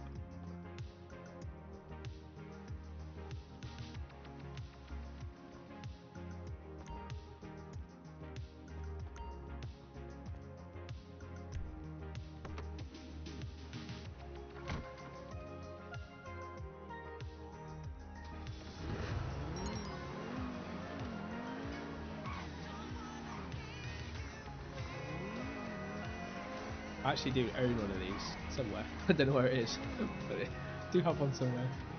I did in probably one of the garages that I don't know what I've done, but currently I can't seem to find it.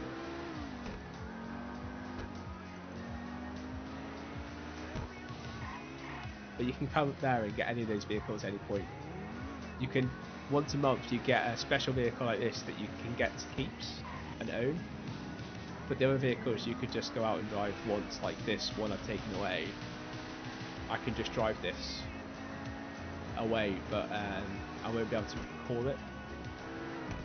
It's not like my own vehicle version that you get when you actually have it yourself.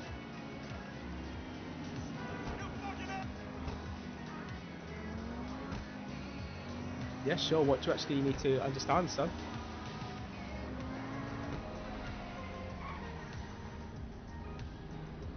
You have OBS.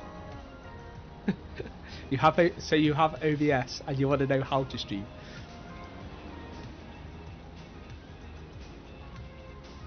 You can't hear me? Let me adjust the sound a little bit.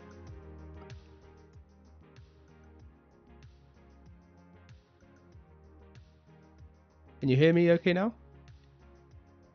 Turn the music down a little bit.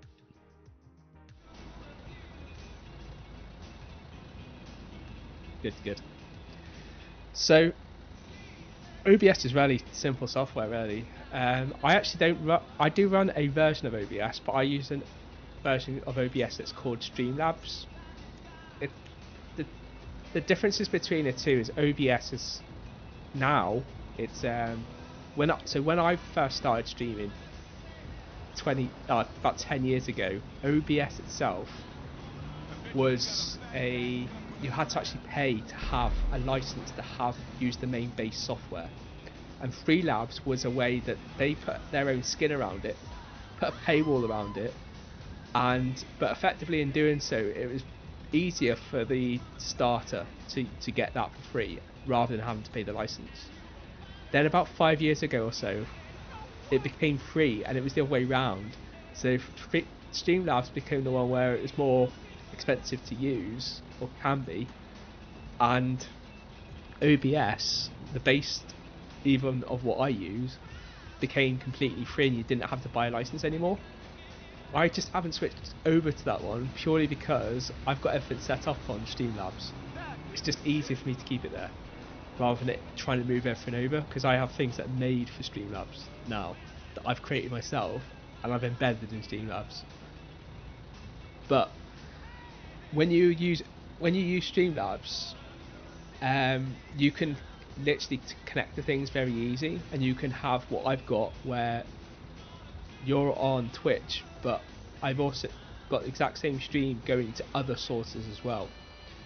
One of those sources being YouTube. If you're using OBS, you actually have to set up each one in it. Where I just send a signal once to Streamlabs and they split it off to the other partners, you would actually have to directly send your feed to each of those other sources. So if you're multi-streaming, you would have to send it to each of those multi-streamers, that being Twitch, YouTube, whatever it is else you're doing it. What you need to do is when you're on any of the different actual streaming devices, so if you want to do it on Twitch where you are now,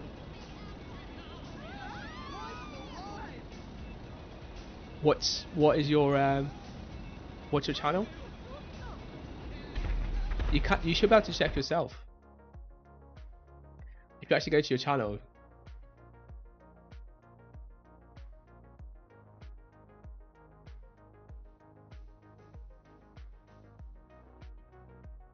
let me see if I can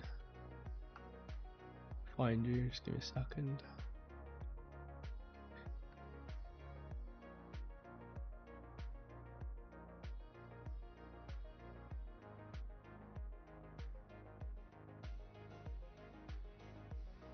I can see you, and I can see myself. That is quite crazy. Hi. You're welcome. So, have you just started?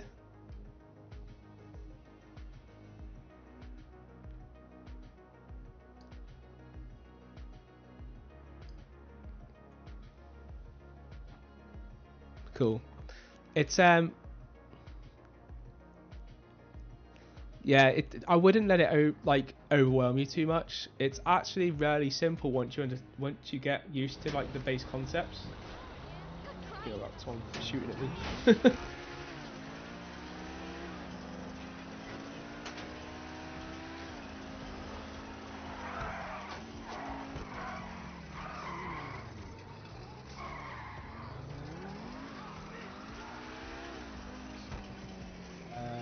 I need to go find somewhere where I can get this repaired.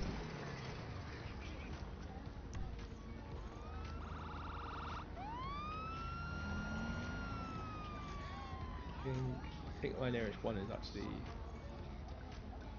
there.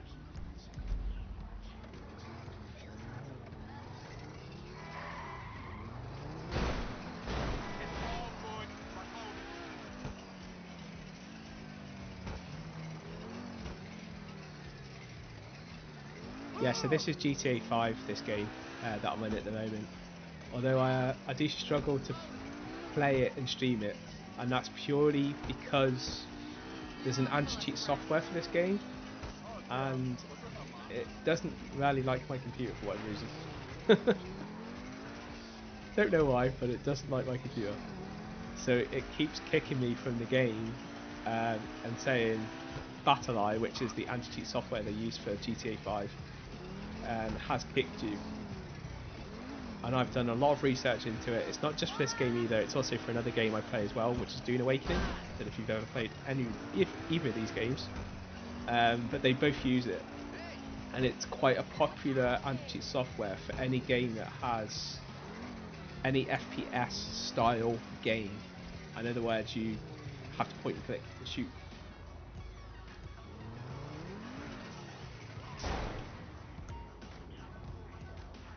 This vehicle, well, yeah, but you can repair it, surely. Oh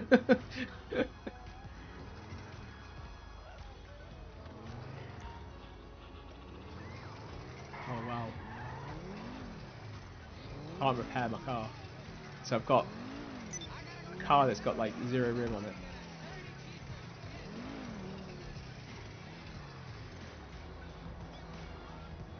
Thank you. What type of graphics card do you have? Because I can, one thing I would recommend you get, which will just help with the quality of your mic, the outputs to your streamers, is to actually use, if you've got a NVIDIA graphics card that's at least a 4 series card, you can use NVIDIA's broadcast software, and what that allows you to do is it allows you to professionalize the sound that comes from your mic, so that it takes away any kind of like echoes. It just crystallizes it and makes it very clear. If I turned it off in this stream, you would notice it straight away, because there would be like a bad kind of like sound thing.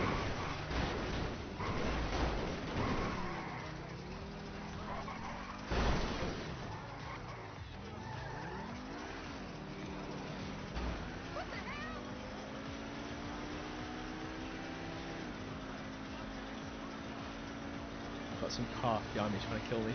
A griefer, sort of. I want to go and try and get another vehicle.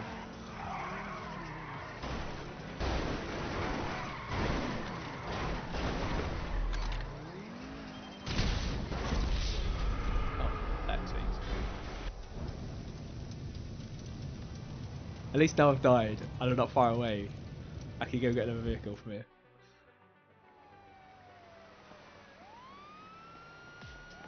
And if they're still near here, I'll chuck a bomb at them.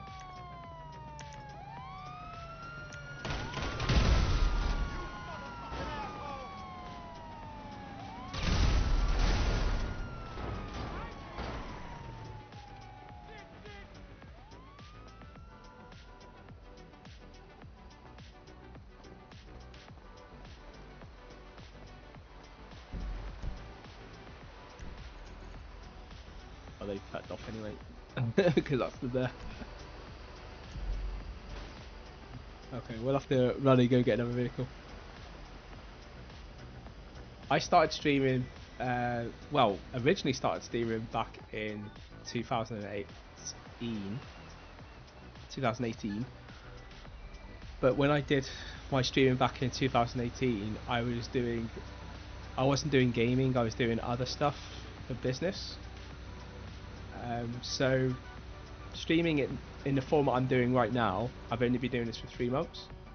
But I am a long-term streamer, so I've just done streaming for other things. I've come to do streaming for gaming just because it combined what I have a skill for and what my hobby is anyway, because I am a gamer. I've always had a gaming computer, and it just kind of half made sense that I kind of did this, because it just meant that I could put two things combined, essentially.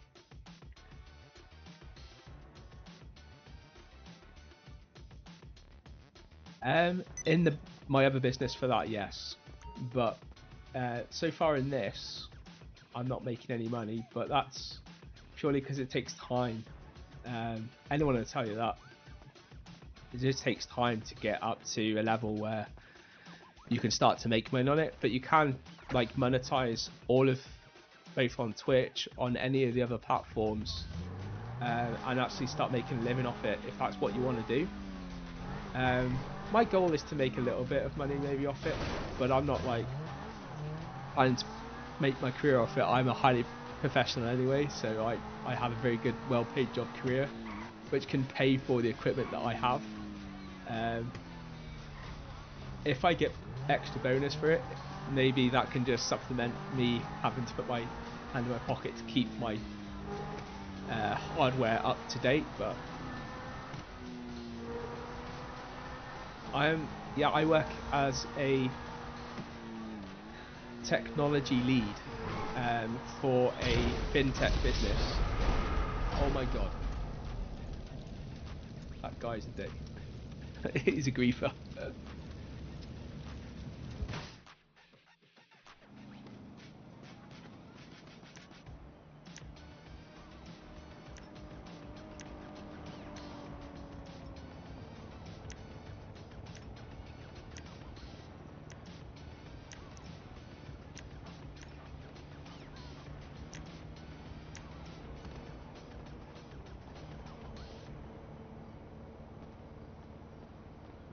Where is he?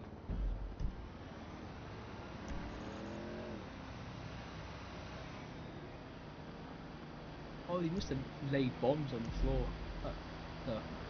That makes more sense. He wasn't even in the area. Couldn't have got away that fast.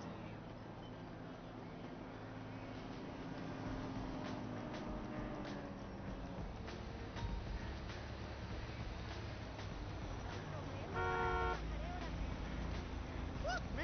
What the? Holy!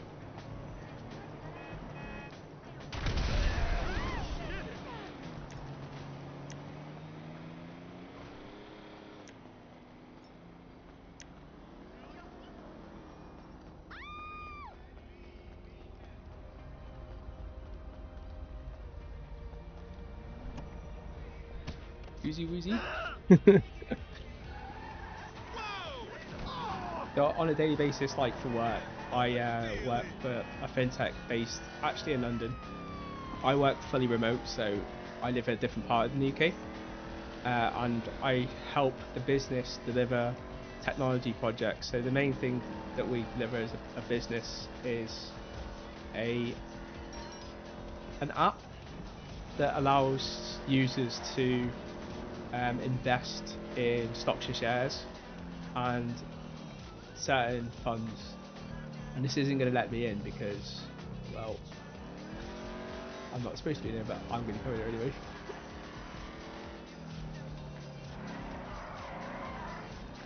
Probably not going to let me in this building, but that's fine. See and find out.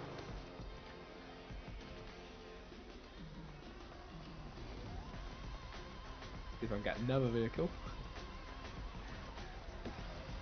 I'm actually surprised it let me in the building while I've got hot on me. Me personally, invest in crypto, I have done, and I do hold crypto, not to any significant level though. Although, like many people like me who touched crypto when it wasn't even known, I had Bitcoin and lost the wallet because I only got Bitcoin to pay for something who from a person who wanted to only deal in Bitcoin and wouldn't deal in real money. And I bought more than I needed because I had to get a certain amount. I think it was like 100 Bitcoin I had to get, because that was how it was back then. You didn't buy it in the same way as you do now. You had to go through a broker and all loads of different things. Yeah, and I've obviously never kept hold of that crypto wallet. So I only needed 50 Bitcoin. So there is a Bitcoin out there somewhere that I originally owned at some point that I just don't have access to anymore. That would have been lovely, considering the price of a Bitcoin now.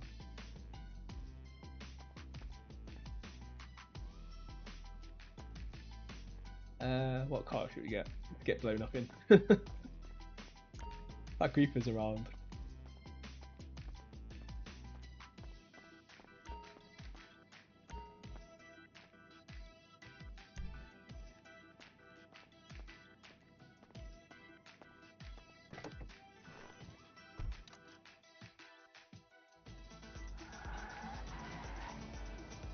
A bit like a Porsche this.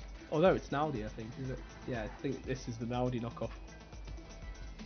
It's even got what I call the fake wing that tells the police when you're speeding.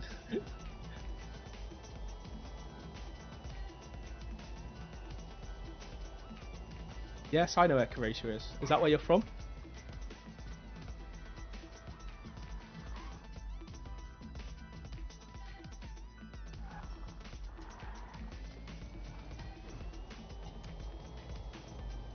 Nice. Yeah, I haven't been to Croatia. I have been to Bulgaria, which isn't too far away from Croatia, I think. My geography's not the best. I keep getting killed around here, so where's that guy? Probably waiting to goof me again.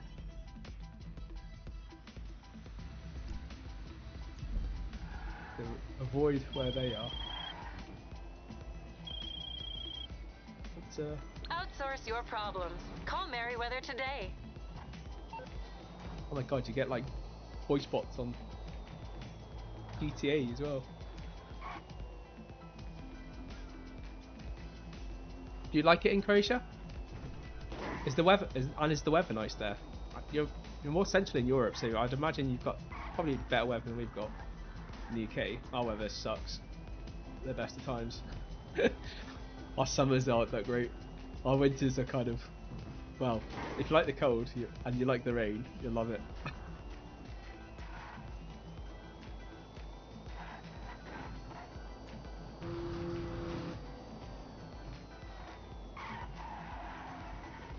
Notice this is an electric car because it doesn't sound like anything and it seems to move like an electric car.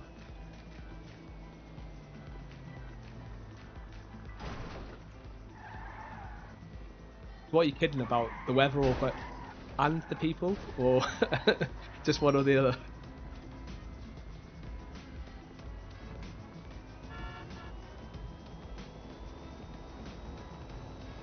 I would imagine your weather's nice though.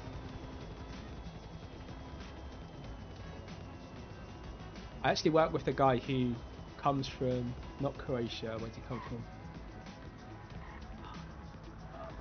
It's one of the ex-Nordics, oh, it's one of the ex-USSR states. I'm sure it begins with H as well. I'm trying to think what it is.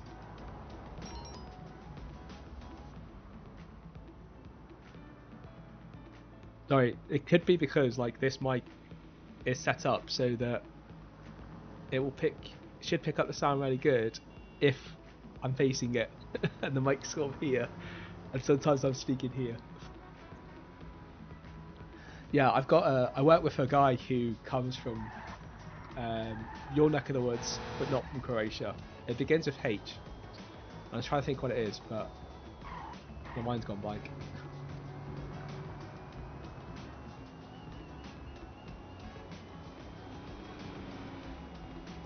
We actually have quite a few. I've actually got one guy who actually lives in Bulgaria, but he's from the UK. A guy that actually is originally from Bulgaria, but has moved to the UK.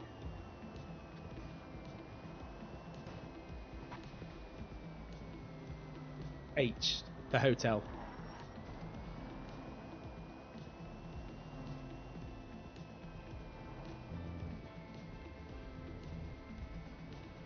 I think what it is. Do you know what? I'm gonna get a map up. This is dangerous there in GTA, just parking up on the side.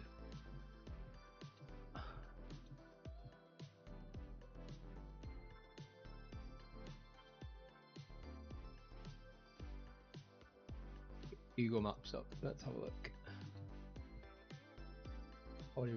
I'll recognise it when I see it. I'll go, that's it. Romania.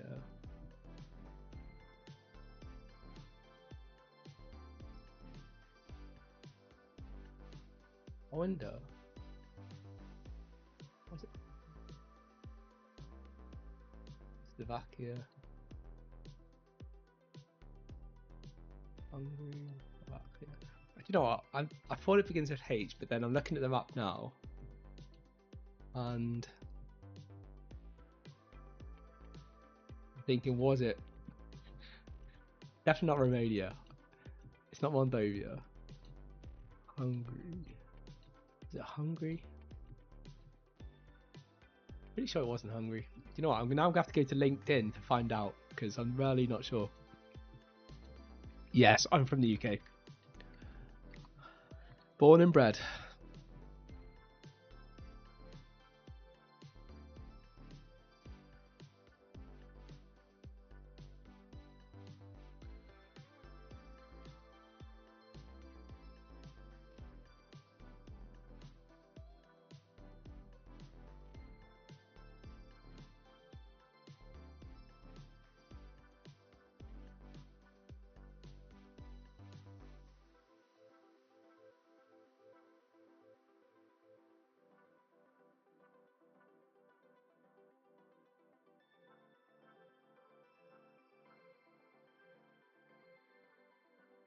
Where are you from, my friend? You are from... Oh my god, he's literally only got his university on there, and obviously his university's in the UK, which is why how he got to UK. Lithuania. Right, I can't even pronounce the actual name of the place now. Lithuania. Lithuania. That's it. Lithuania. That's where he's from.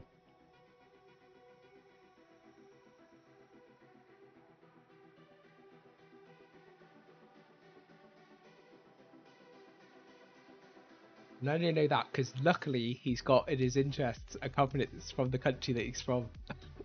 Else I would have been stumped because he hasn't got anything other than the university that's based in the UK on his LinkedIn profile.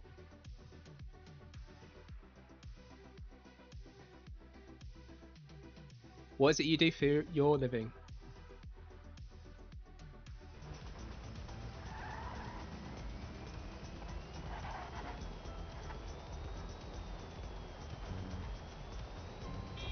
Yeah, yeah.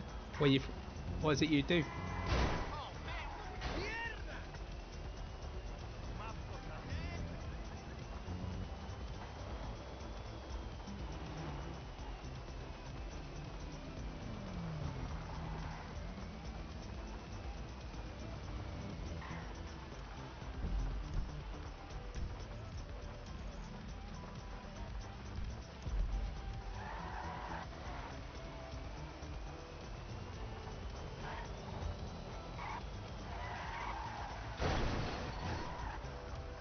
This car does not like the rain.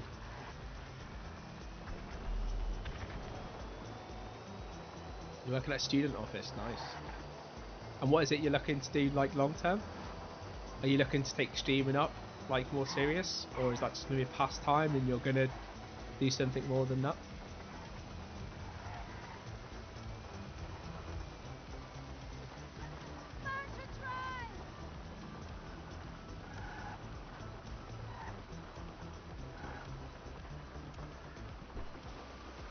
He gets back to Nightclub and do some popularity mission.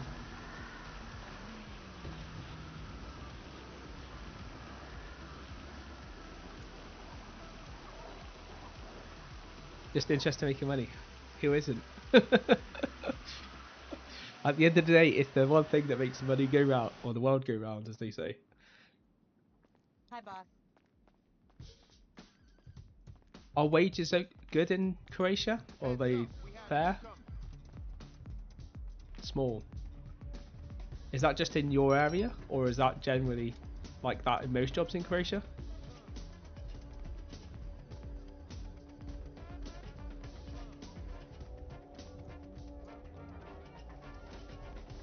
Generally, fair enough.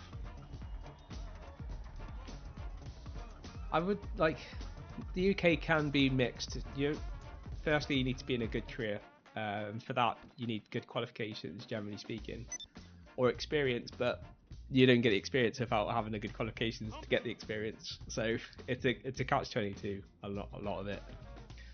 Unless you do something entrepreneurial, and to be fair, if you're going to do that, go down the line to doing streaming like this and try and turn this and monetize this, then like if you do something like this and you can make money off this through like running the stream and stuff like that, which you can make some really good money off, you need to get some sponsors on board though, because that's where the real money is, and then look to get merch, because if you actually look down at the breakdown of like most YouTubers, some of the big ones that have like 15 plus million subscribers, they actually advise that when the ones that are willing to show you their breakdown of their earnings and where the majority of their money comes from, most of them will turn around and say it's actually the merch that gives them the most money. Apart from like one of the YouTubers called Matt Armstrong, one of the things that he does in order to generate money is he takes crash damaged cars. He then uses the channel to show how he fixes that crash damaged car, and then at the end of it, depending on whether he bought the car to flip it, in other words get rid of it, or whether he wanted to keep it for himself, depends on whether he does the next stage. But the next stage for him and how he started off his YouTube channel was to show fixing them up and then raffle them off. And when you're raffling them off and you've got enough subscribers, you can, as long as you get enough people subscribing to it, generally you'll get all the money you invested in getting the car for that raffle plus the extra, and it's the extra where you actually make the money back.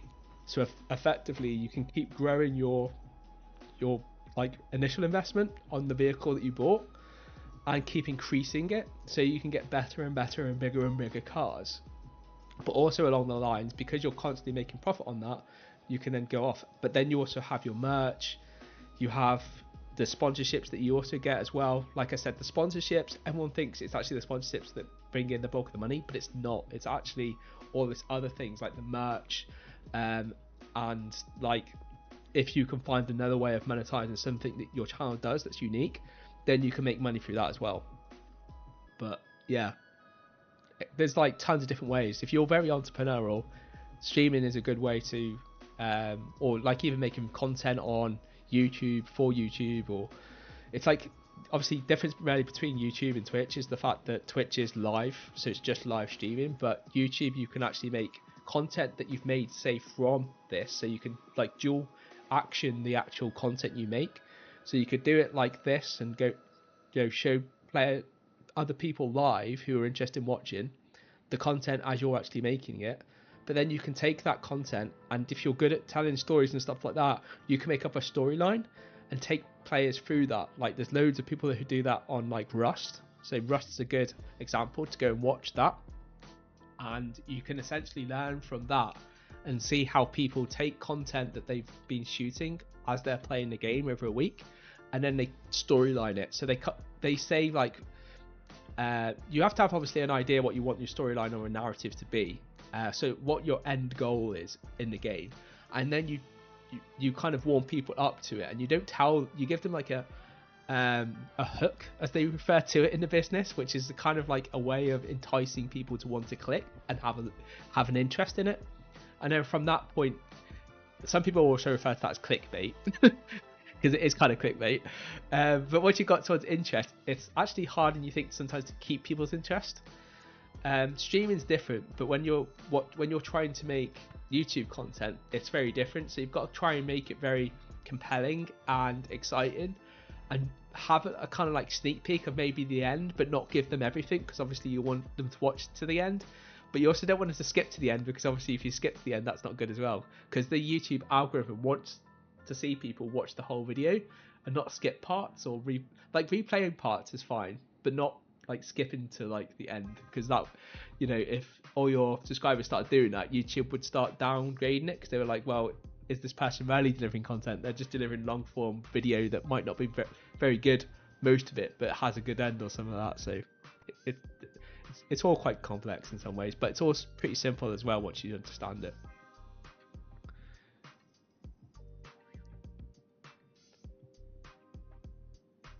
So if you like singing, actually there's quite a few people who's like, even famous people who started out on YouTube. Like Justin Bieber actually started out on YouTube. He was a YouTuber and started out CEO organization. Ooh, why not? Get that.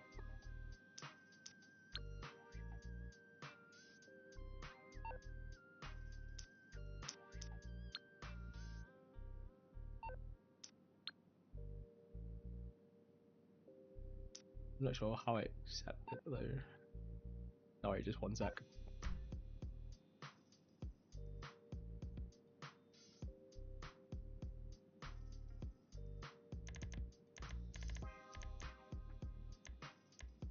Not sure how I accept someone else's invite.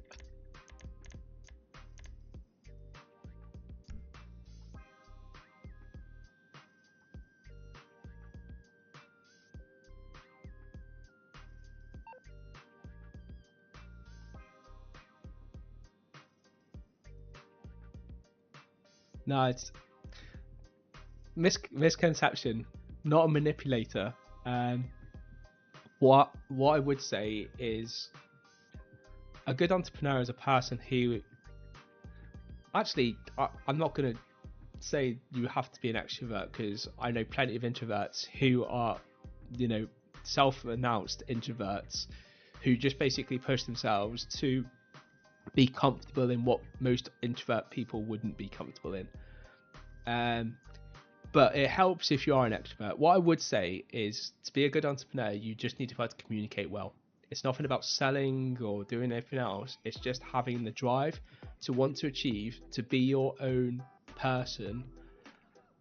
Also have the drive, the constant drive. The problem, one of the problems I found through my own entrepreneurship is, if you don't have someone else who holds you accountable, sometimes it's hard to motivate yourself. So when you're working for someone else, you're held accountable by your boss.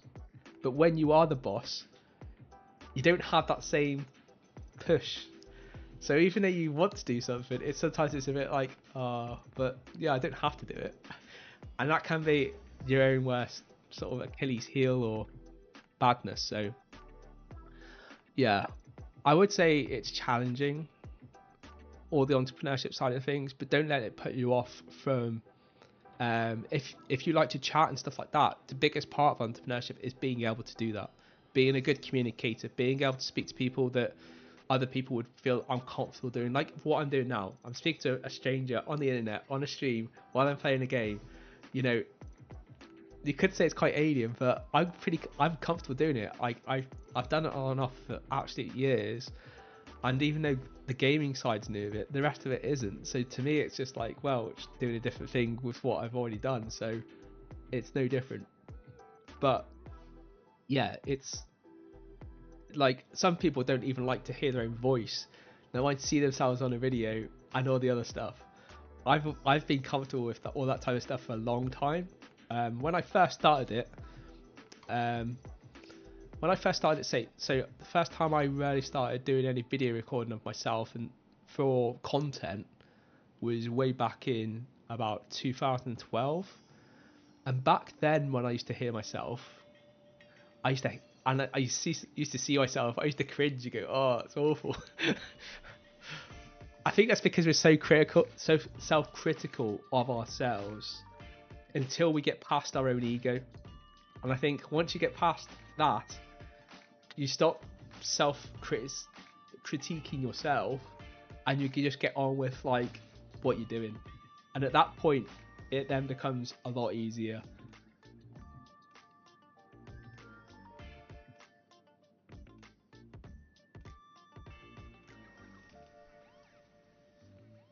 Definitely, I think ego's like, it can be a good thing because it can also sometimes give you the right motivation that you might need, but at the same time it can also be a downfall to certain things. And I found over the years that it's good to have a certain level of ego, but keep it in check, in the sense of being able to use it where you need to have the confidence, but not get over on yourself too much. Like you'll always get a bit above yourself sometimes, and that's just human. We are human. We're not perfect, and it's all a journey. Like there is like not one person out there that would have just hit it off perfectly. What you see, even in the most successful people who are really good at what they do, you haven't seen all the crap that they've had to deal with to get where they are. Like you see the top of an iceberg, but the rest of the iceberg that's under the water, which is basically the rest of their life, you've not seen. So while you put them on a high pedestal, sometimes you need to like stop that, because they're no different than you and I. It's just that they've worked really hard to get to what they got, to what you see of them now, and you can admire them for what they've done. But believe me, like they've just put a lot of effort into what they've got, and yeah, there will be lucky breaks as well. Everything requires a certain amount of luck and just grit, but yeah, like everything, it's just time. And the thing is, there's a lot of people that are very impatient, and it's one thing in entrepreneurship: you have to be patient. Mine mine used to be Scorpio, but I got told my mum told me a couple of years ago that my birthday, they changed some of the horoscopes around apparently. So my birthday is on the 13th of November, and my mum said that I'm no longer a Scorpio, and I was like, how can you change what people are and just suddenly change? Oh well, we got the horoscopes wrong and people are apparently now different. Apparently mine is different now, and I'm not a Scorpio, but I was a Scorpio. I'm not like into all the like horoscope stuff. So what is your horoscope?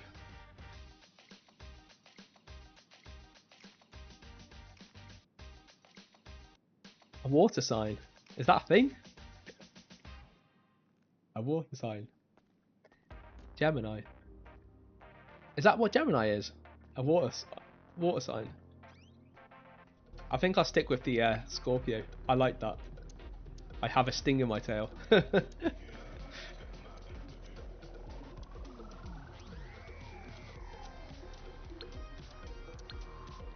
need to go kick someone, I think. Someone's ruining the vibe. They're on the dance floor.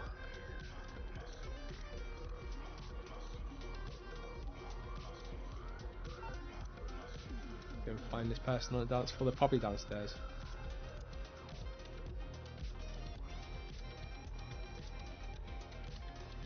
We've got to do this to keep the popularity up. When we go back in the office, you'll see the popularity, but we keep this up so that we get the maximum amount of passive income. I think that's the guy there. He's swaying like a no one's what. How old am I? I'm 44. I'm 10:45 this year. Literally on the 13th of November.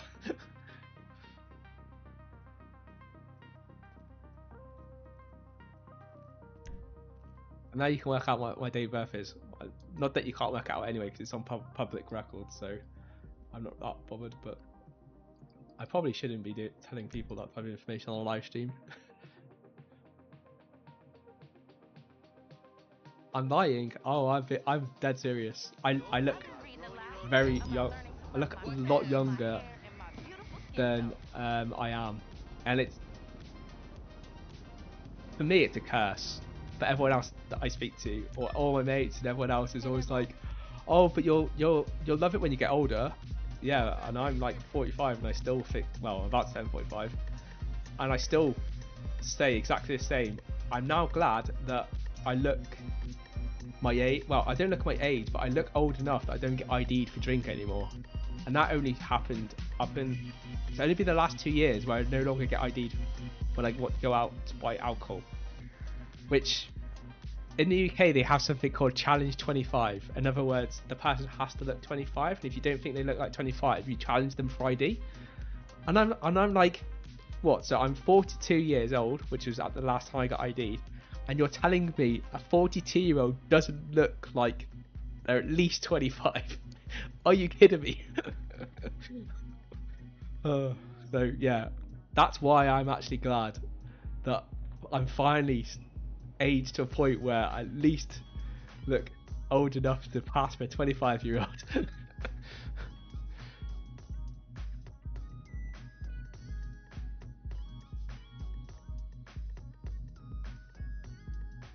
What do I think is most important in life?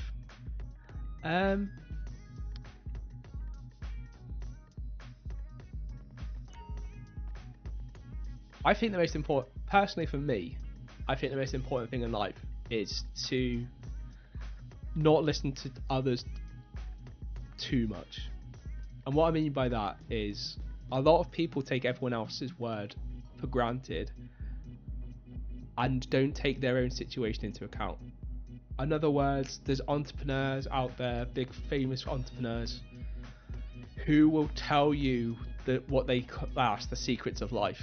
In other words, how you make riches, or all this other stuff, all the kind of ego-y type stuff, all the stuff that probably puts you off it, and why you think entrepreneurs are manipulators, because of the way they communicate, kind of shows that you like that it kind of, it's a misconception, I think, when there's, a few people take the whole of entrepreneurship to a certain degree. However, and this is where I say don't listen to the biggest secret in life is to experiment and find what you love. Like don't go through life and do something you hate. Find something you love and work out how you can monetize it. That is the best thing you can do with your life, in my opinion. And it is my opinion. It's like, it means nothing, and at the end of the day, everyone to their own.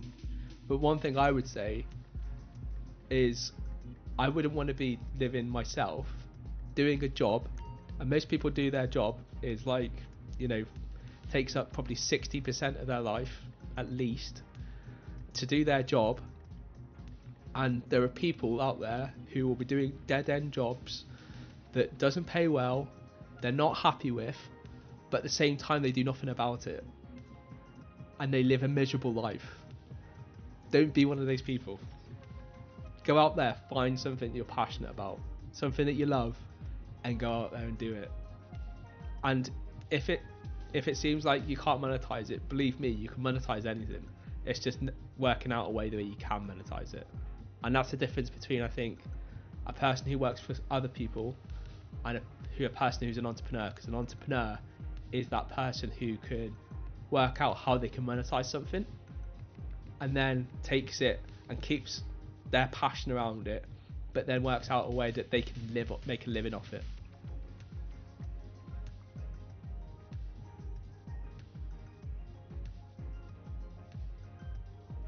Spirituality. The two are very closely tied to a certain degree. I joined a community a long way back and met quite a few entrepreneurial friends who I still have big contact with, and I actually met up with one of them only last month. Now they are very much like almost a what we call in the UK a Del Boy. And Del Boys, there's a show in the UK where there's a guy who wheels and deals. He literally has a van and he buys and sells dodgy things from that van. In other words, when someone normally refers to a Del Boy, it means a person who doesn't think about law and local kind of regulation. They'll just do what they want to do, but they're good at selling and they have to talk. In other words, they know how to communicate well, but they also know how to like sell things. They might not be doing always the right thing, but they can do all that type of stuff. And my friend is very similar to that. He still hasn't settled down in a career, but he's 100% determined that he's going to be an entrepreneur. He's currently in the trading area, so he does a lot of investment trading and trading online, and using AI now. That AI is a thing. So they're using AI bots in order to do trading for people, and they're starting to build up accounts and bring investors on board in order to invest in it. Everyone's kind of a winner in that type of thing, but the thing is with investing in stocks and shares and stuff like that, is it is a high risk, high reward type of area. So as fast as you can make money, you can also lose it just as fast, which is why most people don't actually make money doing trading. Not if you do trading by itself. If you buy stocks and shares, that's different. It still has risks and they are tied differently, but when you do trading at like the proper trading, that is a very like different game altogether. But yeah, with all of my entrepreneurs friends and stuff, they are very much gone. They all came from areas where they looked at like health and well-being, that type of area, and all of them meditated. Now, I heard of meditation before I started my entrepreneurship, and I had kind of messed around with it once or twice, but I was just like, yeah, it's just not for me. And that's just because I don't know. I think it's like everything. If you have a real interest in something or you want to do it, you'll find a way that something that is for you. And I was told that with meditation in the entrepreneurship groups, everyone was on about you need to meditate, you need to learn to meditate. And I was just like, but I've tried, I just can't do it. Just like, you know when something's for you and you know when it's not. And for me, I just found it wasn't. But then I found over time that I could make it for me, but I just had to find a different way of doing it. And for me now, one of the reasons why my streams aren't every day during the week is because I like to go to the gym, and when I do my meditation effectively as part of my workout. So after I do my cool down, I then do a meditation at the end, and I do it all through Apple Fitness, which I'd highly recommend if you ever want to get into like doing stuff that has regimental things. And obviously you can get an Apple Watch and all that type of stuff. I don't work for Apple, by the way, so I'm not promoting their goods, but I would recommend it if you like all of like the health and well-being type of stuff, because the Apple Watch combined with like the Apple Fitness and Plus stuff is really good at giving you the regimental thing. And for me it becomes my gym buddy, because it gives me the motivation to want to go to the gym and do that, and then get my special rings and get my achievements every month. So it's quite good that way. Do I have any poor friends? Poor in what way? Do you mean monetary?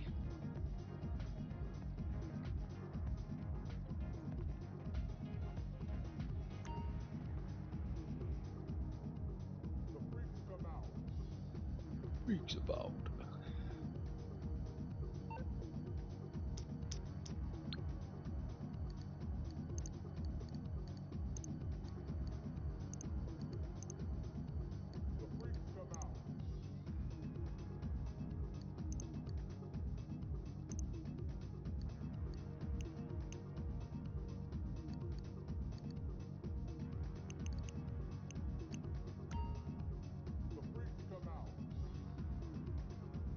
Still can't.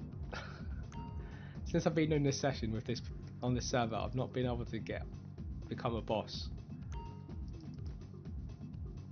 It's really quite annoying, because without that I can't do any of the special missions.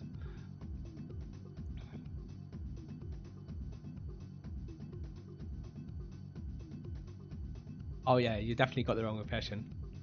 What I would say is, like, do I know millionaires? Yes, but I think everyone probably knows someone who's maybe better off than themselves. Um, but yeah, like, not all my friends are millionaires. Far from it. Like, my entrepreneurial friend that I've been talking about, he's one of the, I wouldn't say the poorest people I know, but because he hasn't got a career behind him, outside of the entrepreneurship stuff, he literally lives from like paycheck to paycheck. So he very much like, and that's partly as well because he invests every bit of money he does get. He also invests into crypto coins, into other investments, and he is very regimental about not taking any of that money out because he's thinking about the long term, which is good. But at the same time, you also have to live for the now as well. I'm always a person that says live for the both. In other words, don't live for the rainy day. Live for now as much as the rainy day.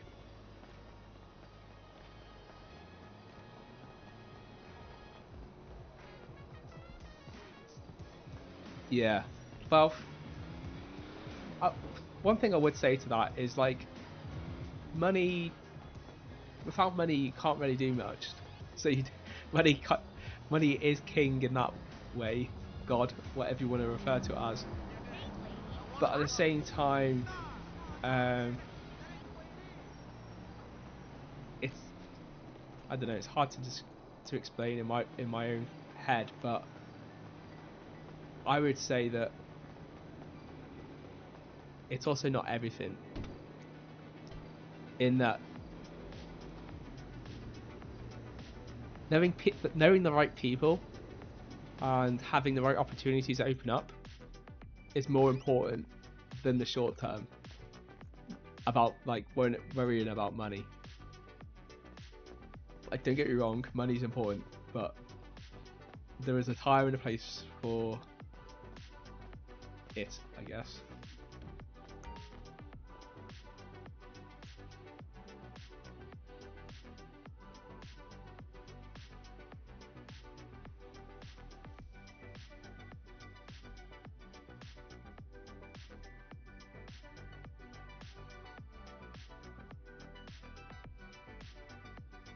What's your relationship with money?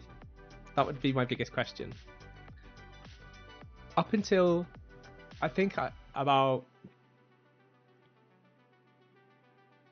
probably about just during COVID, I went and had a friend who is a hypnotherapist, and hypnotherapy is a real thing, and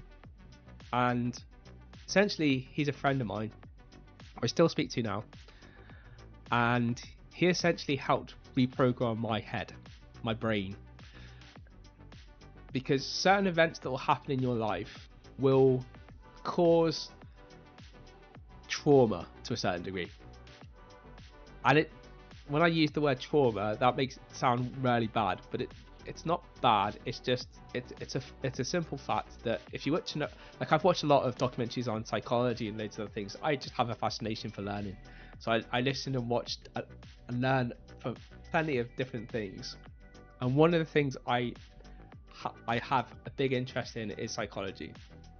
And one of the things I've actually learned from watching, like, psychologists who study mass murderers and stuff like that, is they always talk about that the person, generally speaking, would have had a life trauma very early in their life that led them to where they are. Now, when we have relationships, both, well, even like personal relationships, boy girl, boy boy, whatever, each interaction you have with someone can rub off on you.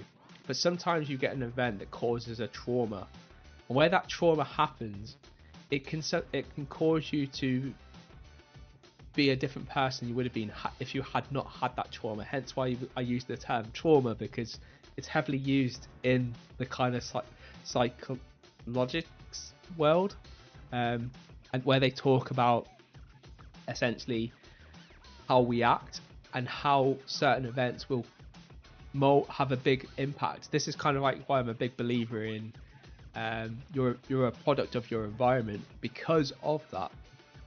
Because it's been scientifically proven through a lot of study, and obviously we're still learning about it, so there's no 100% that's how it all works.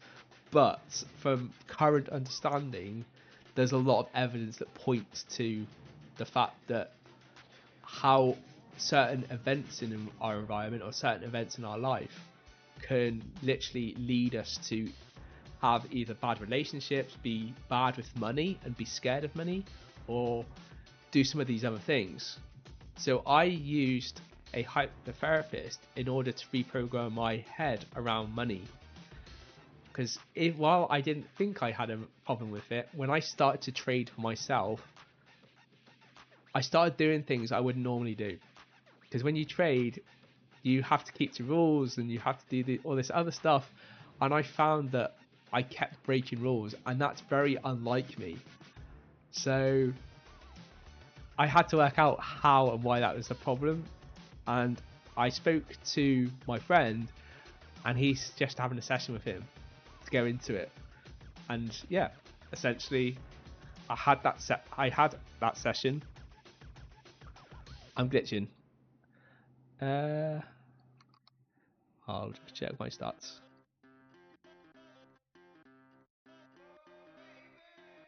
Screen quality is good.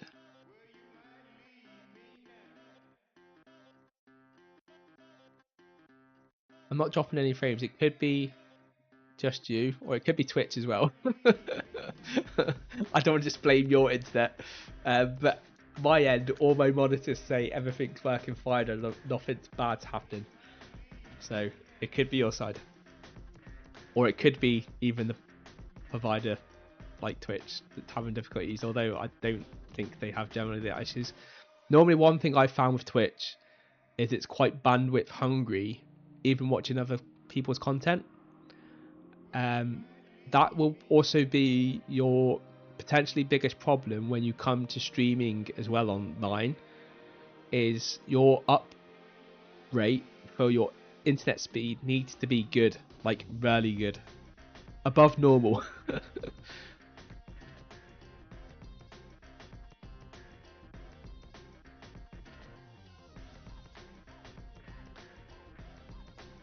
I've come here because I'm hoping I might be able to get on a mission. Pretty sure. Yeah, you can do a quick heist. Visit L at.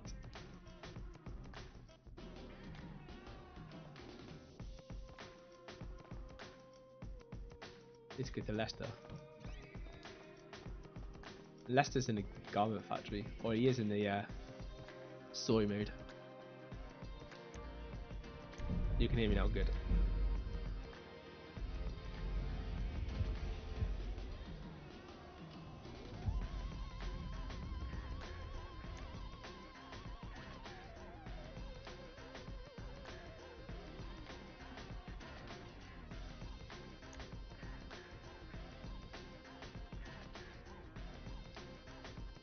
At least I'm not the host. I'm glad. I hate being the host of these.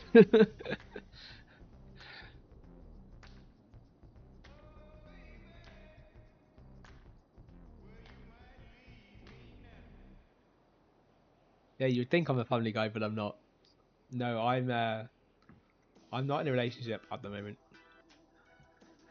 Partially, say for up until the last, I don't know, the last 10, 15 years, I've purely been concentrating on my career, and because of that,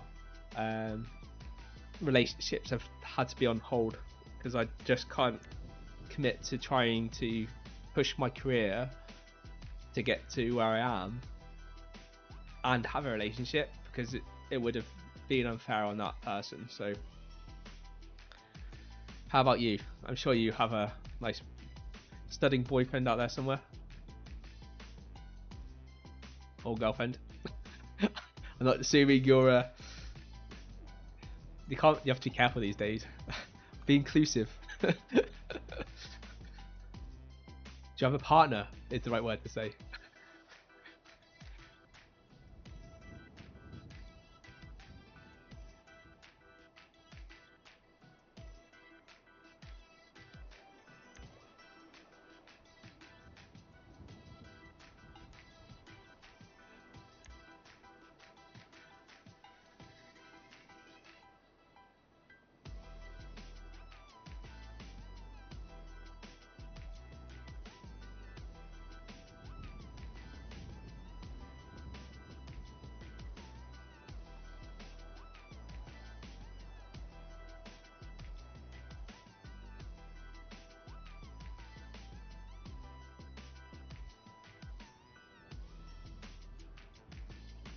Yeah, I know plenty of people who are like me. I say plenty of people, like there's a handful of us in comparison. Like we are the minority, definitely.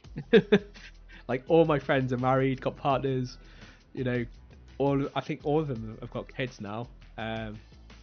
Actually, only one of them doesn't have a kid. So it's me and this other person, out of my closest friends, doesn't have a kid, but they still have a partner who has a kid, just not to them.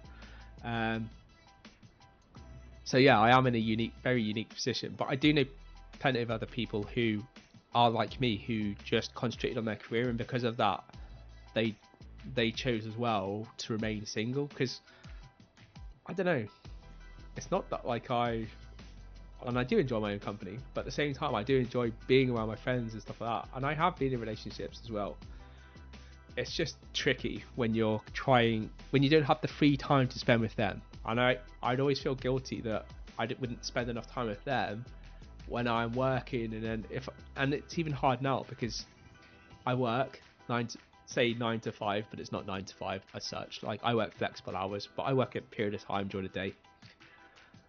And then I will have about 2 hours break between finishing that work and then starting a stream or going to the gym, and then by the time I do that, I might have a few other things I need to do in the evening. I don't know how I would fit time in to see them and do stuff with them other than the weekend, and that starts to then be a bit unfair. So yeah, it's kind of like really hard. You no longer have access to this property as the owner has left the game.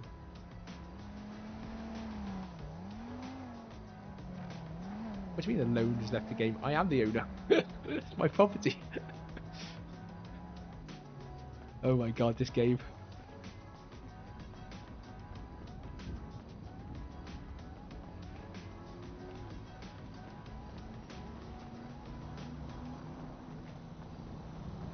Yeah, you're 30 though. You're in your prime.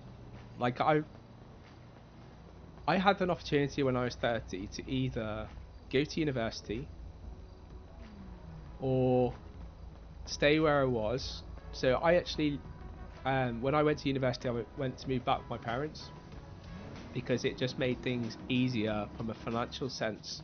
That if I lived with my parents, it took away some of the financial strains that I would have had I had stayed living where I was in the northwest with my mate. So I decided to move out and effectively move back to my parents so that I could get a degree, because effectively I wanted a career that I could fall back on, but also I actually wanted to get a degree that would help me with my entrepreneurship and starting up a business. At this point I was very naive and didn't really understand that side of things. I hadn't realised that I could have done all the entrepreneurship without having to get the degree. However, looking back on it now, I see it as a godsend, because at the end of the day it gives me what I call a cushion, because at the end of the day I have a career which I've continued to do off my degree, and I can do the entrepreneurship as a kind of like side hustle, hence why I call myself the real hustler, because I'm probably one of the original people on the internet to start with, but the whole time I've been on the internet I've always been hustling from doing one thing or another on the internet. So while I didn't do streaming back when the internet first started, because streaming wasn't a thing then and there wouldn't have been anyone watching it, because YouTube actually didn't even start back that far. Like I started on the internet actually about 10 years before YouTube started or was founded and became a thing. So yeah, when I was on the internet, there wasn't actually that much you could do. You could make websites, which I made a personal website, because that's the thing you did back then. I spent a lot of time in chat rooms. There was something called MSN chat, or MIRC chat, should I say. And IRC part of it is internet relay chat, so it's the first form of being able to communicate online. I think about, I don't know, about 2 years after I started using MIRC, you had things like MSN chat rooms, which they got banned after about 2 years because paedophiles were going in there and grooming kids on there. And I actually started using those when I was only about 13, 14 at the time. Because all my mates in school were, and who are like me, they are geeks themselves, and they loved all the technology and that.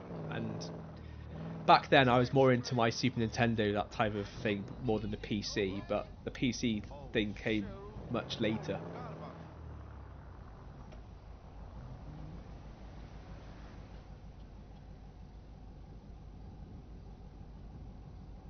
You know MSN? Yeah. Well, MSN's nothing like it used to be. MSN used to be like Google is now, like huge. MSN now is not worthless, but it's they certainly missed a trick or two. What's even more funny is Google could have actually, Google might have never existed in the form it had have done had someone who turned it down as an investment opportunity turned it down, didn't turn it down. But yeah, quite funny. I think it was actually MSN. Was it MSN?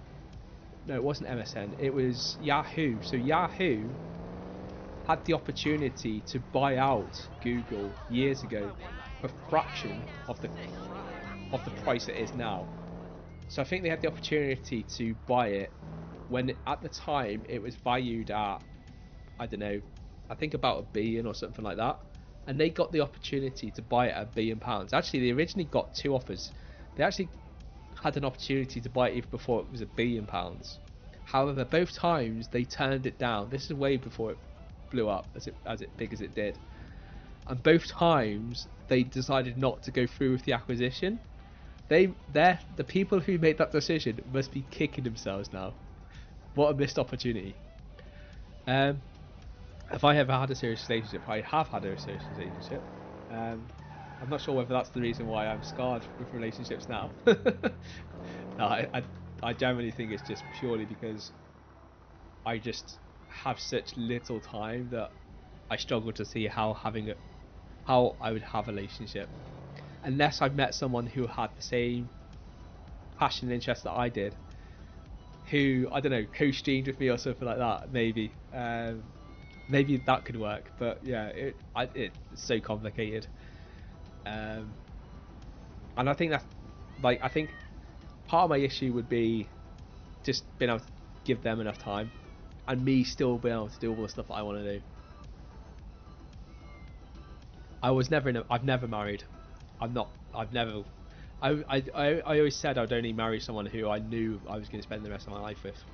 So I'm not like a couple of my friends who got married to who they thought they were in love with and ended up divorcing them like a few years later.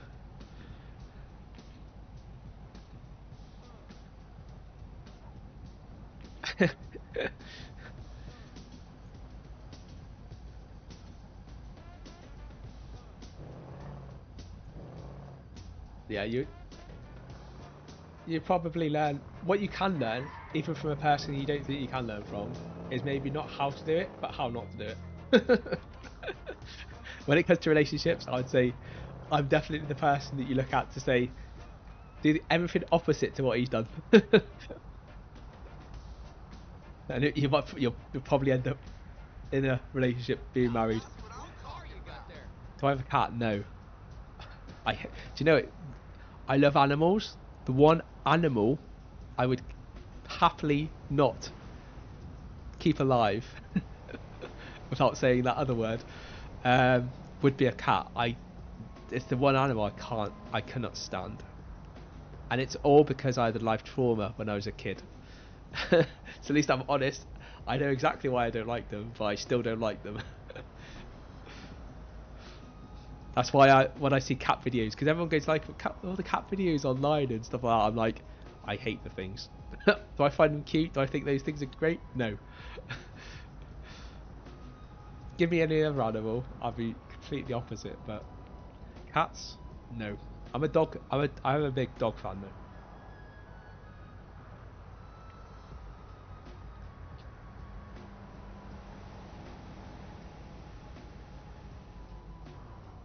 From Mez. What's Mez? Or who's Mez?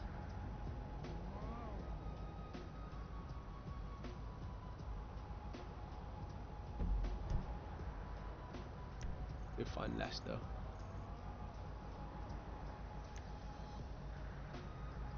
Oh, well.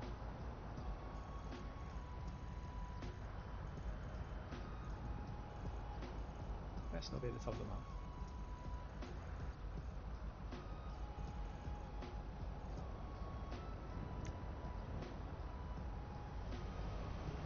That's the Maldives.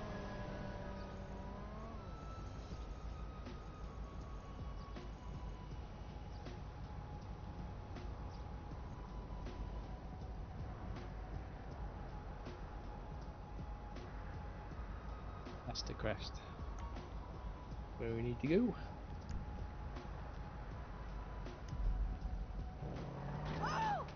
Oops. Sorry.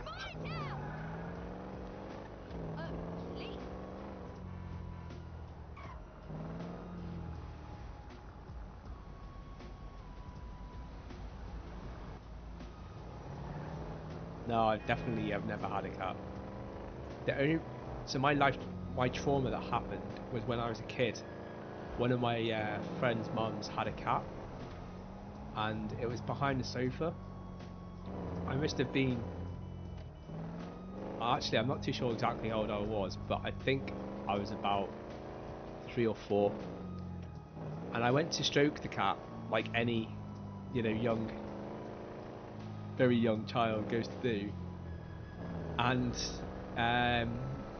her cat wasn't very friendly, and it scratched me. And ever since then, I've hated cats. So that's why I don't like cats. But to be fair, even since then, like, I think they are horrible creatures. They're like dogs. Dogs, when they say dogs are man's best friend, they're like that because they generally want to be loved and love you back. Where cats, they've got a vicious side to them. They get claws into you if they get on your lap. They're just like not nice animals in my opinion.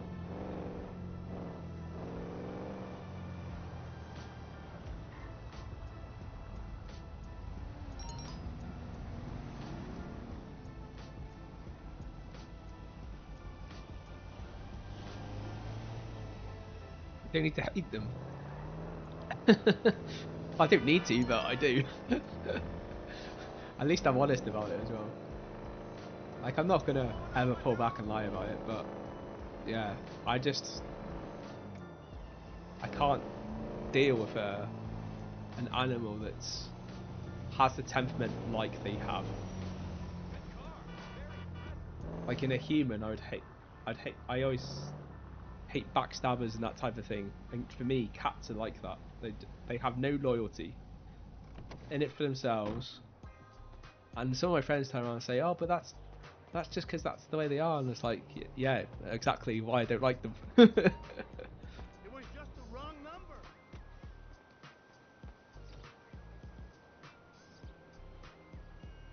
Cat hater.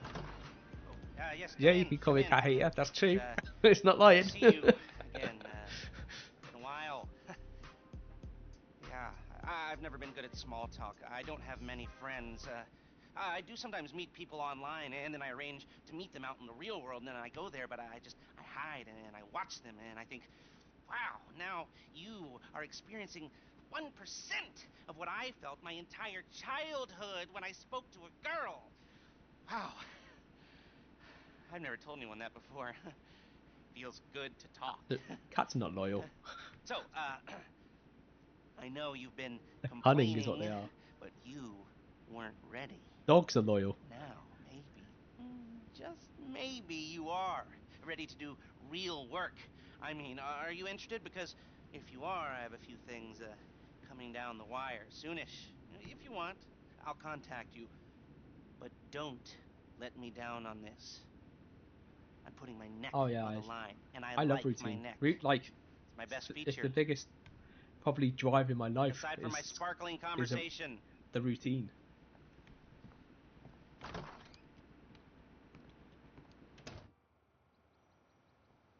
Well, I'm not sure about king. What I would say is cats use you.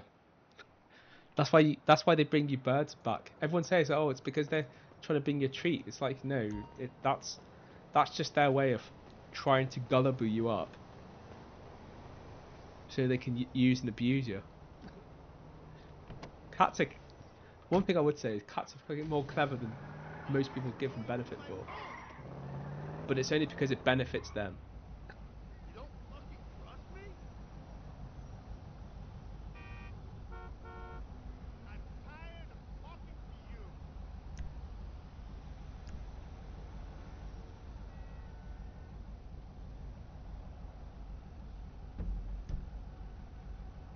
Hola. How's it Now I've done going? that, I should be able to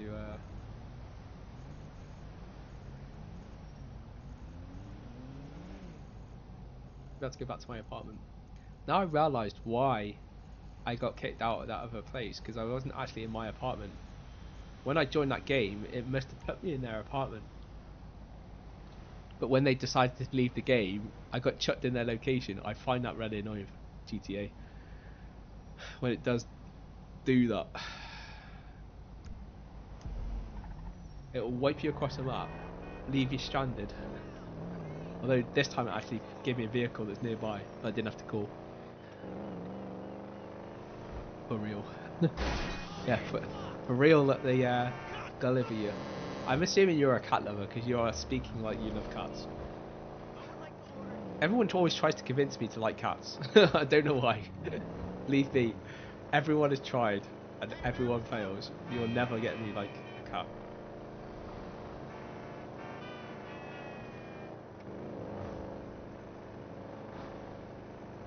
I have one friend who is like me, who is a dog person and also does not like cats. He doesn't hate them as much as I do, but he doesn't like cats. Alright, we might be ready to move on this thing. If you want to work, you'll get a knock on your door any minute. My door? Which door? My like hard door? It's like are they sprinted or something?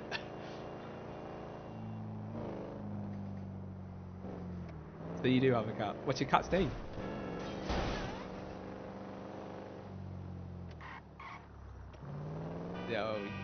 Yeah, like I said, cats will be cute to you, but they're definitely not to me. I just see them as like, oh, I don't know what I see them as. I see them as like just annoying thing.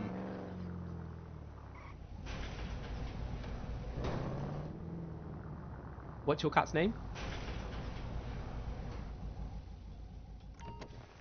Billy.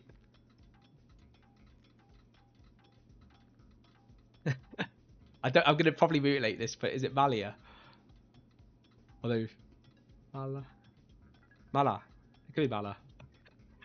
I'm awful when it comes to pronouncing names. I don't ever mean it, but I do mutilate names.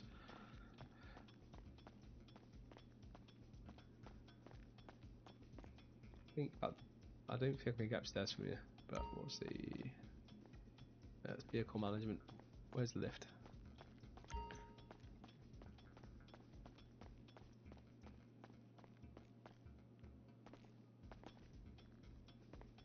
Small. Ah.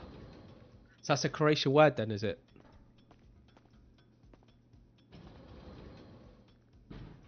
I did it right.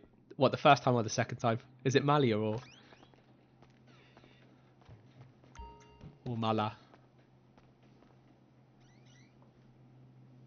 First or second?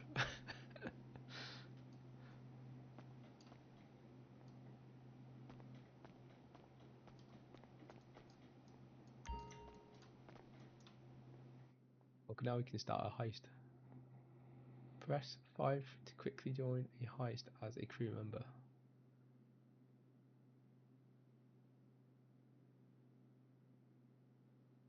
You have two names? Are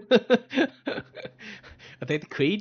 I know you did say king, like, of the house, but come on, like, unless they're royalty, only the royalty have two birthdays and other names other than the main name. Kittler. Unless is it a famous cat? Actually, you could. That's one thing you could do. You could do a stream with your cat. I've seen plenty of weird streams that I just like. I don't know. Like you could start stream doing anything you wanted to do, and if you wanted, like, the cat thing's probably dead in the water because it's like people have done it, and now you'd find it hard to try and establish a market's flooded with that type of stuff. But you could literally start a channel doing anything these days. And if you've got a pet, one of the best things to do is get your pet, and if you can teach your pet tricks and doing things that are just basically unique, then you might, blow up a channel and get loads of subscribers and stuff.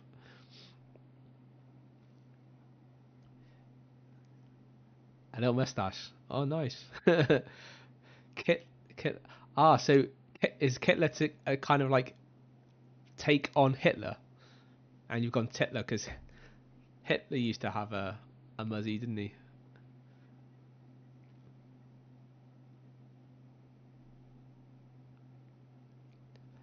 You have a third name as well.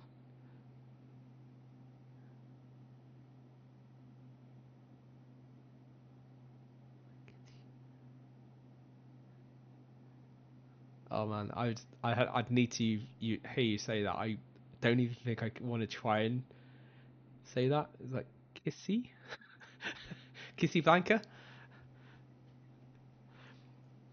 Like the Blanca part sounds like it's some resort I've been to, but the first part, I don't even know how I should pronounce that.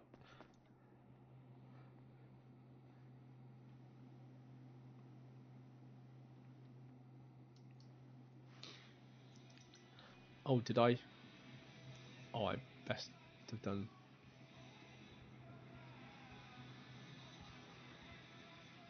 I think I pressed the wrong one. Yeah, host. I don't want to be host. I want to join someone else's.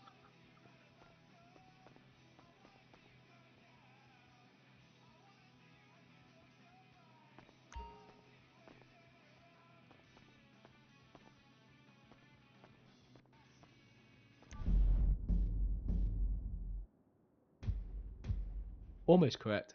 All right. I was actually close. Wow. Surprise. You don't know how bad I am at mutilating names. The fact that I'm close is amazing.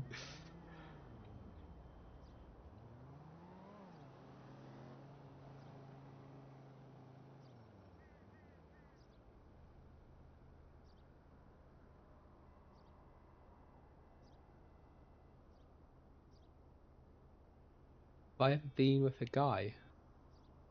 A guy?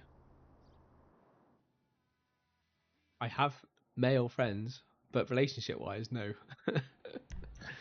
I'm straight.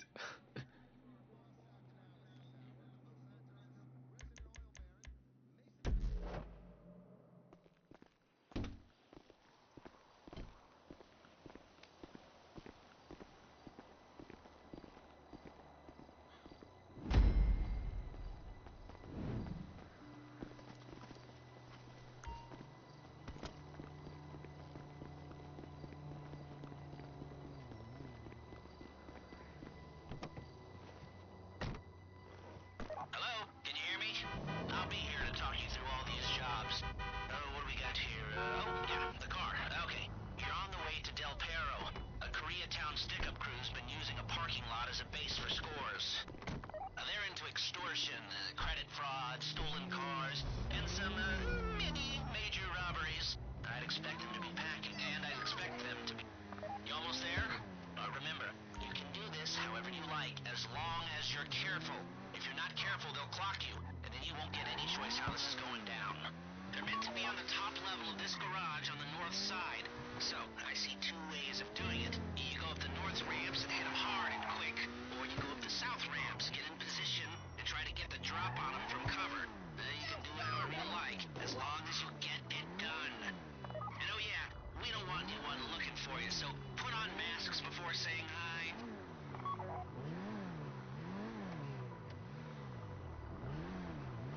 If the guy's hunting note, you never know. Oh, you know whether or not you're interested in that side of things.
That's the damage to the car too much, and this guy's like hitting every wall possible. On that car is dragging along the road. That's on you.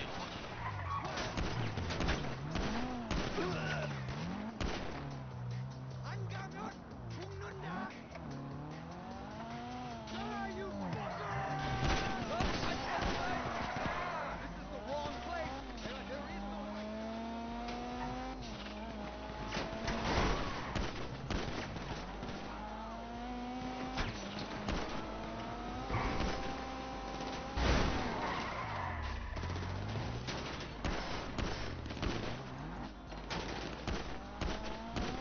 How's it driving?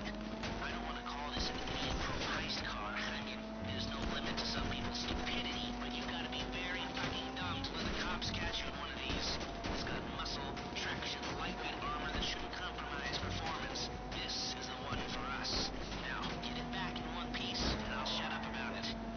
If you think you can get away from the cops in a wrecked car, then go ahead. Trash it, sure. I just need to concentrate a bit if you want to do work on quiet. How you doing? Paige is going to meet you under the bridge near the factory. The score's coming together.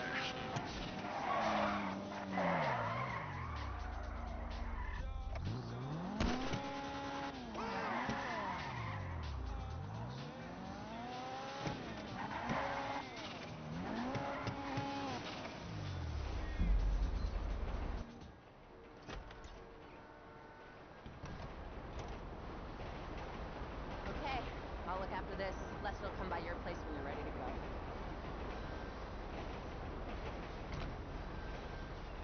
Mission complete.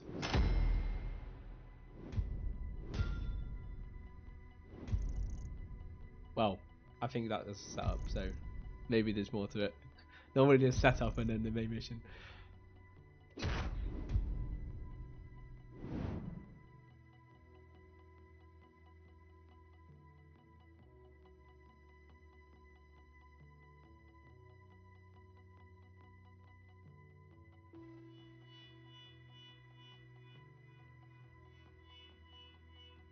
Don't think you could be with someone who's went on the looks. Well, it is a good point. Like, you have to be with someone who you get on with. I think that's the most important thing. So it's about having a relationship where the mutual interest part is important from the perspective of like making to ensure that you spend enough time with each other. But that doesn't mean you have to do everything together. So obviously you can have different interests as well, because then that gives you that space as well.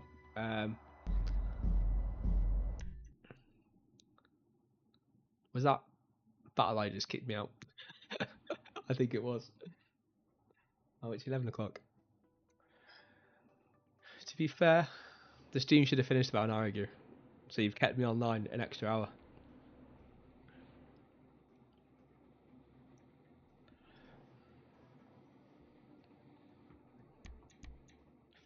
That wasn't bad actually. I actually got through an hour and a half, I think, since last time I got kicked out from Battle Eye, which is pretty cool. So I'd say like looks are important to the extent of like you have to be attracted to your partner, but on top of that you have to have you need to have some sort of connection beyond looks. But looks I think are important from the sense of, I don't know, if you don't like that person attractively, I suppose you could learn over time to maybe have that attraction, but yeah, I think it is part and parcel of it, whether it's from the start or later on. It becomes an important part at some point.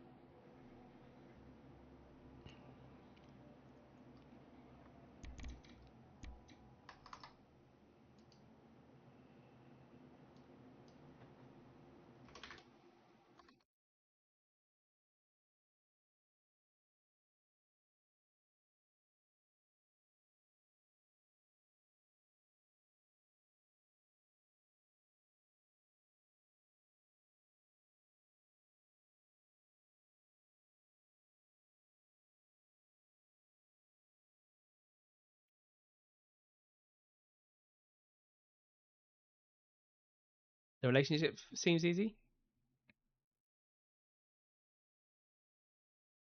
Oh, I'm hearing myself now because I've gone into my own channel. Let's meet the channel.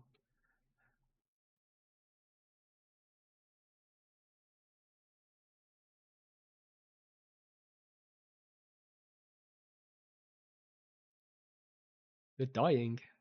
Why? You... Firstly, I would be sorry, but why are you dying?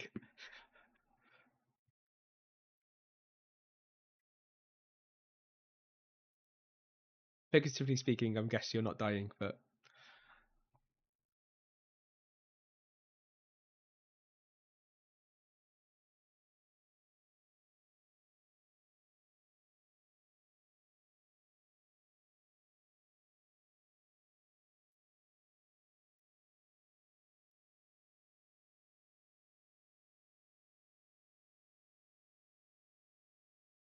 yeah, feel free to. I've got actually like I don't really use it any of the social medias. I will be honest. Um, for my personal use, I use it for my business. But when it comes to my personal thing, I just don't use social media. I use it for my business because I know it's important to promote your business and to have connection with fans and people you meet and stuff. However, when it comes to my personal stuff, I generally don't use it because some people broadcast their whole lives on it, and I don't want to live my life broadcasting on social media about things to my friends. This is different because this has a bigger purpose, and it's not about my life. It's about playing a game and bringing the joy to other people and stuff like that. But yeah, the the whole kind of social media to kind of broadcast everything and paint pictures that aren't real, like pictures in Disneyland when and showing smiling faces when in reality they're sad, they're over in debt and tons of other different things. Like it's just it. I don't know. Social media has a place. I do understand that, but it's just not for me. I'm glitching again.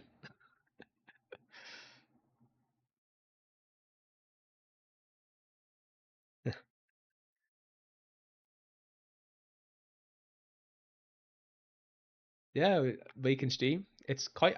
It's not actually that hard to do dual streaming.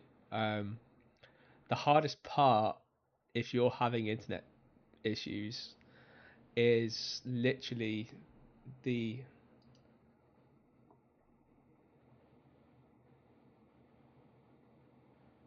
yeah. So I've just noticed actually because I'm actually watching a stream at the moment, and I've just noticed that the stream has stopped.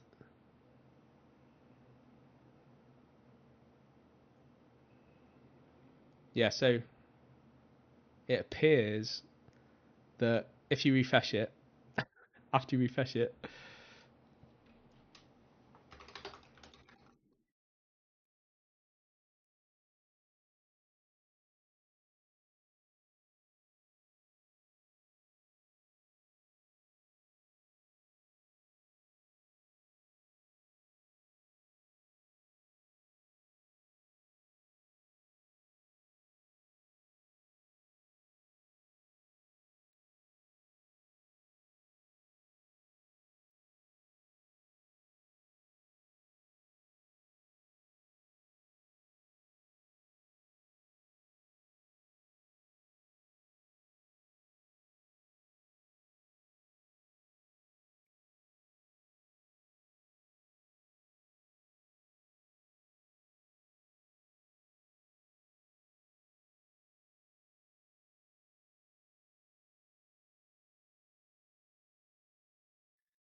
I only know or I'm aware of it because I can go to YouTube to my same channel,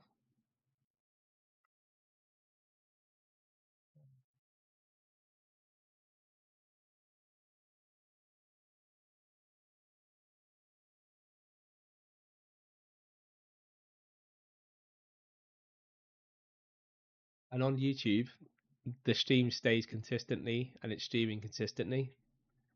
it appears it's like Twitch can't handle the stream, if that makes sense.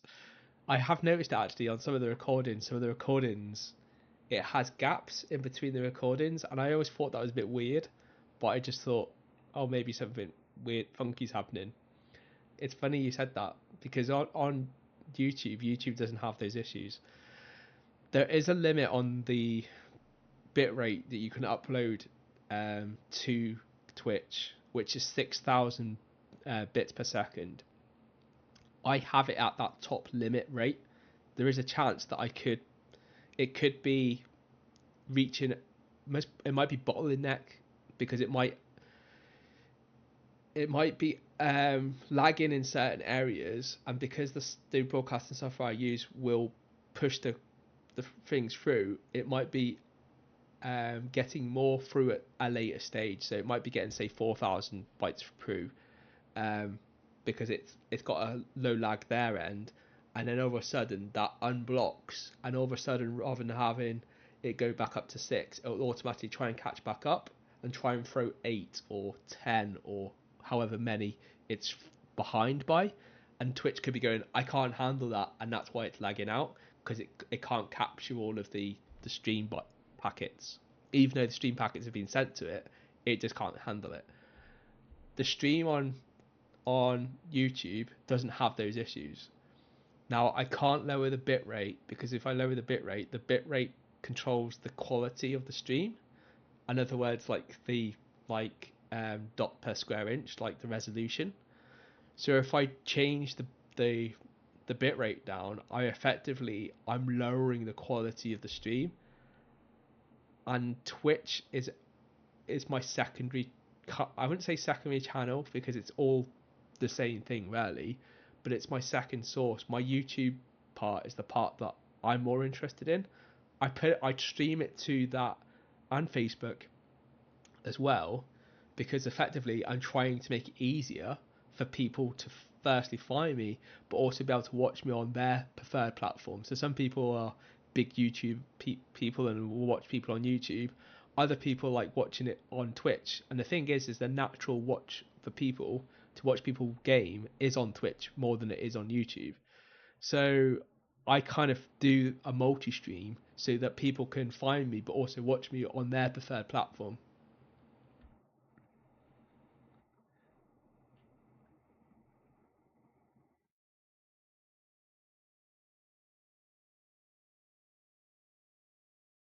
Cool.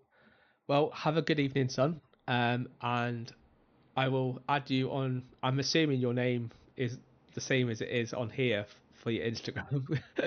Big guess there. But I will add you if I can find you. And on that note, I'm going to end the stream. So if you're interested in listening to more content, you know what you can do. You can subscribe to the channel, which obviously would be great from my point of view. But yeah, essentially, if you're interested in subscribing, not just Sam, but yourself, anyone else watching the recording, then you'll see more content like this. We'll be playing in GTA 5, maybe, depending on whether I can get past this annoying battle eye issue. Also, Dune Awakening, once they remove a lot of the bugs that are currently in the game. And also loads of other fancy, great things that are going on. So, for myself, I am going to call it a night, and I am going to end the stream. So thank you very much for joining us today, and I will catch you again on Monday at 8 o'clock. I won't be on at the weekend, I can always guarantee that, because I am actually away this weekend after today. So there won't be any surprise ones over the weekend, but in future there will be sometimes ones that will be done during the weekend depending on my time and my availability. So thanks very much, and good evening. Have a great weekend, everyone.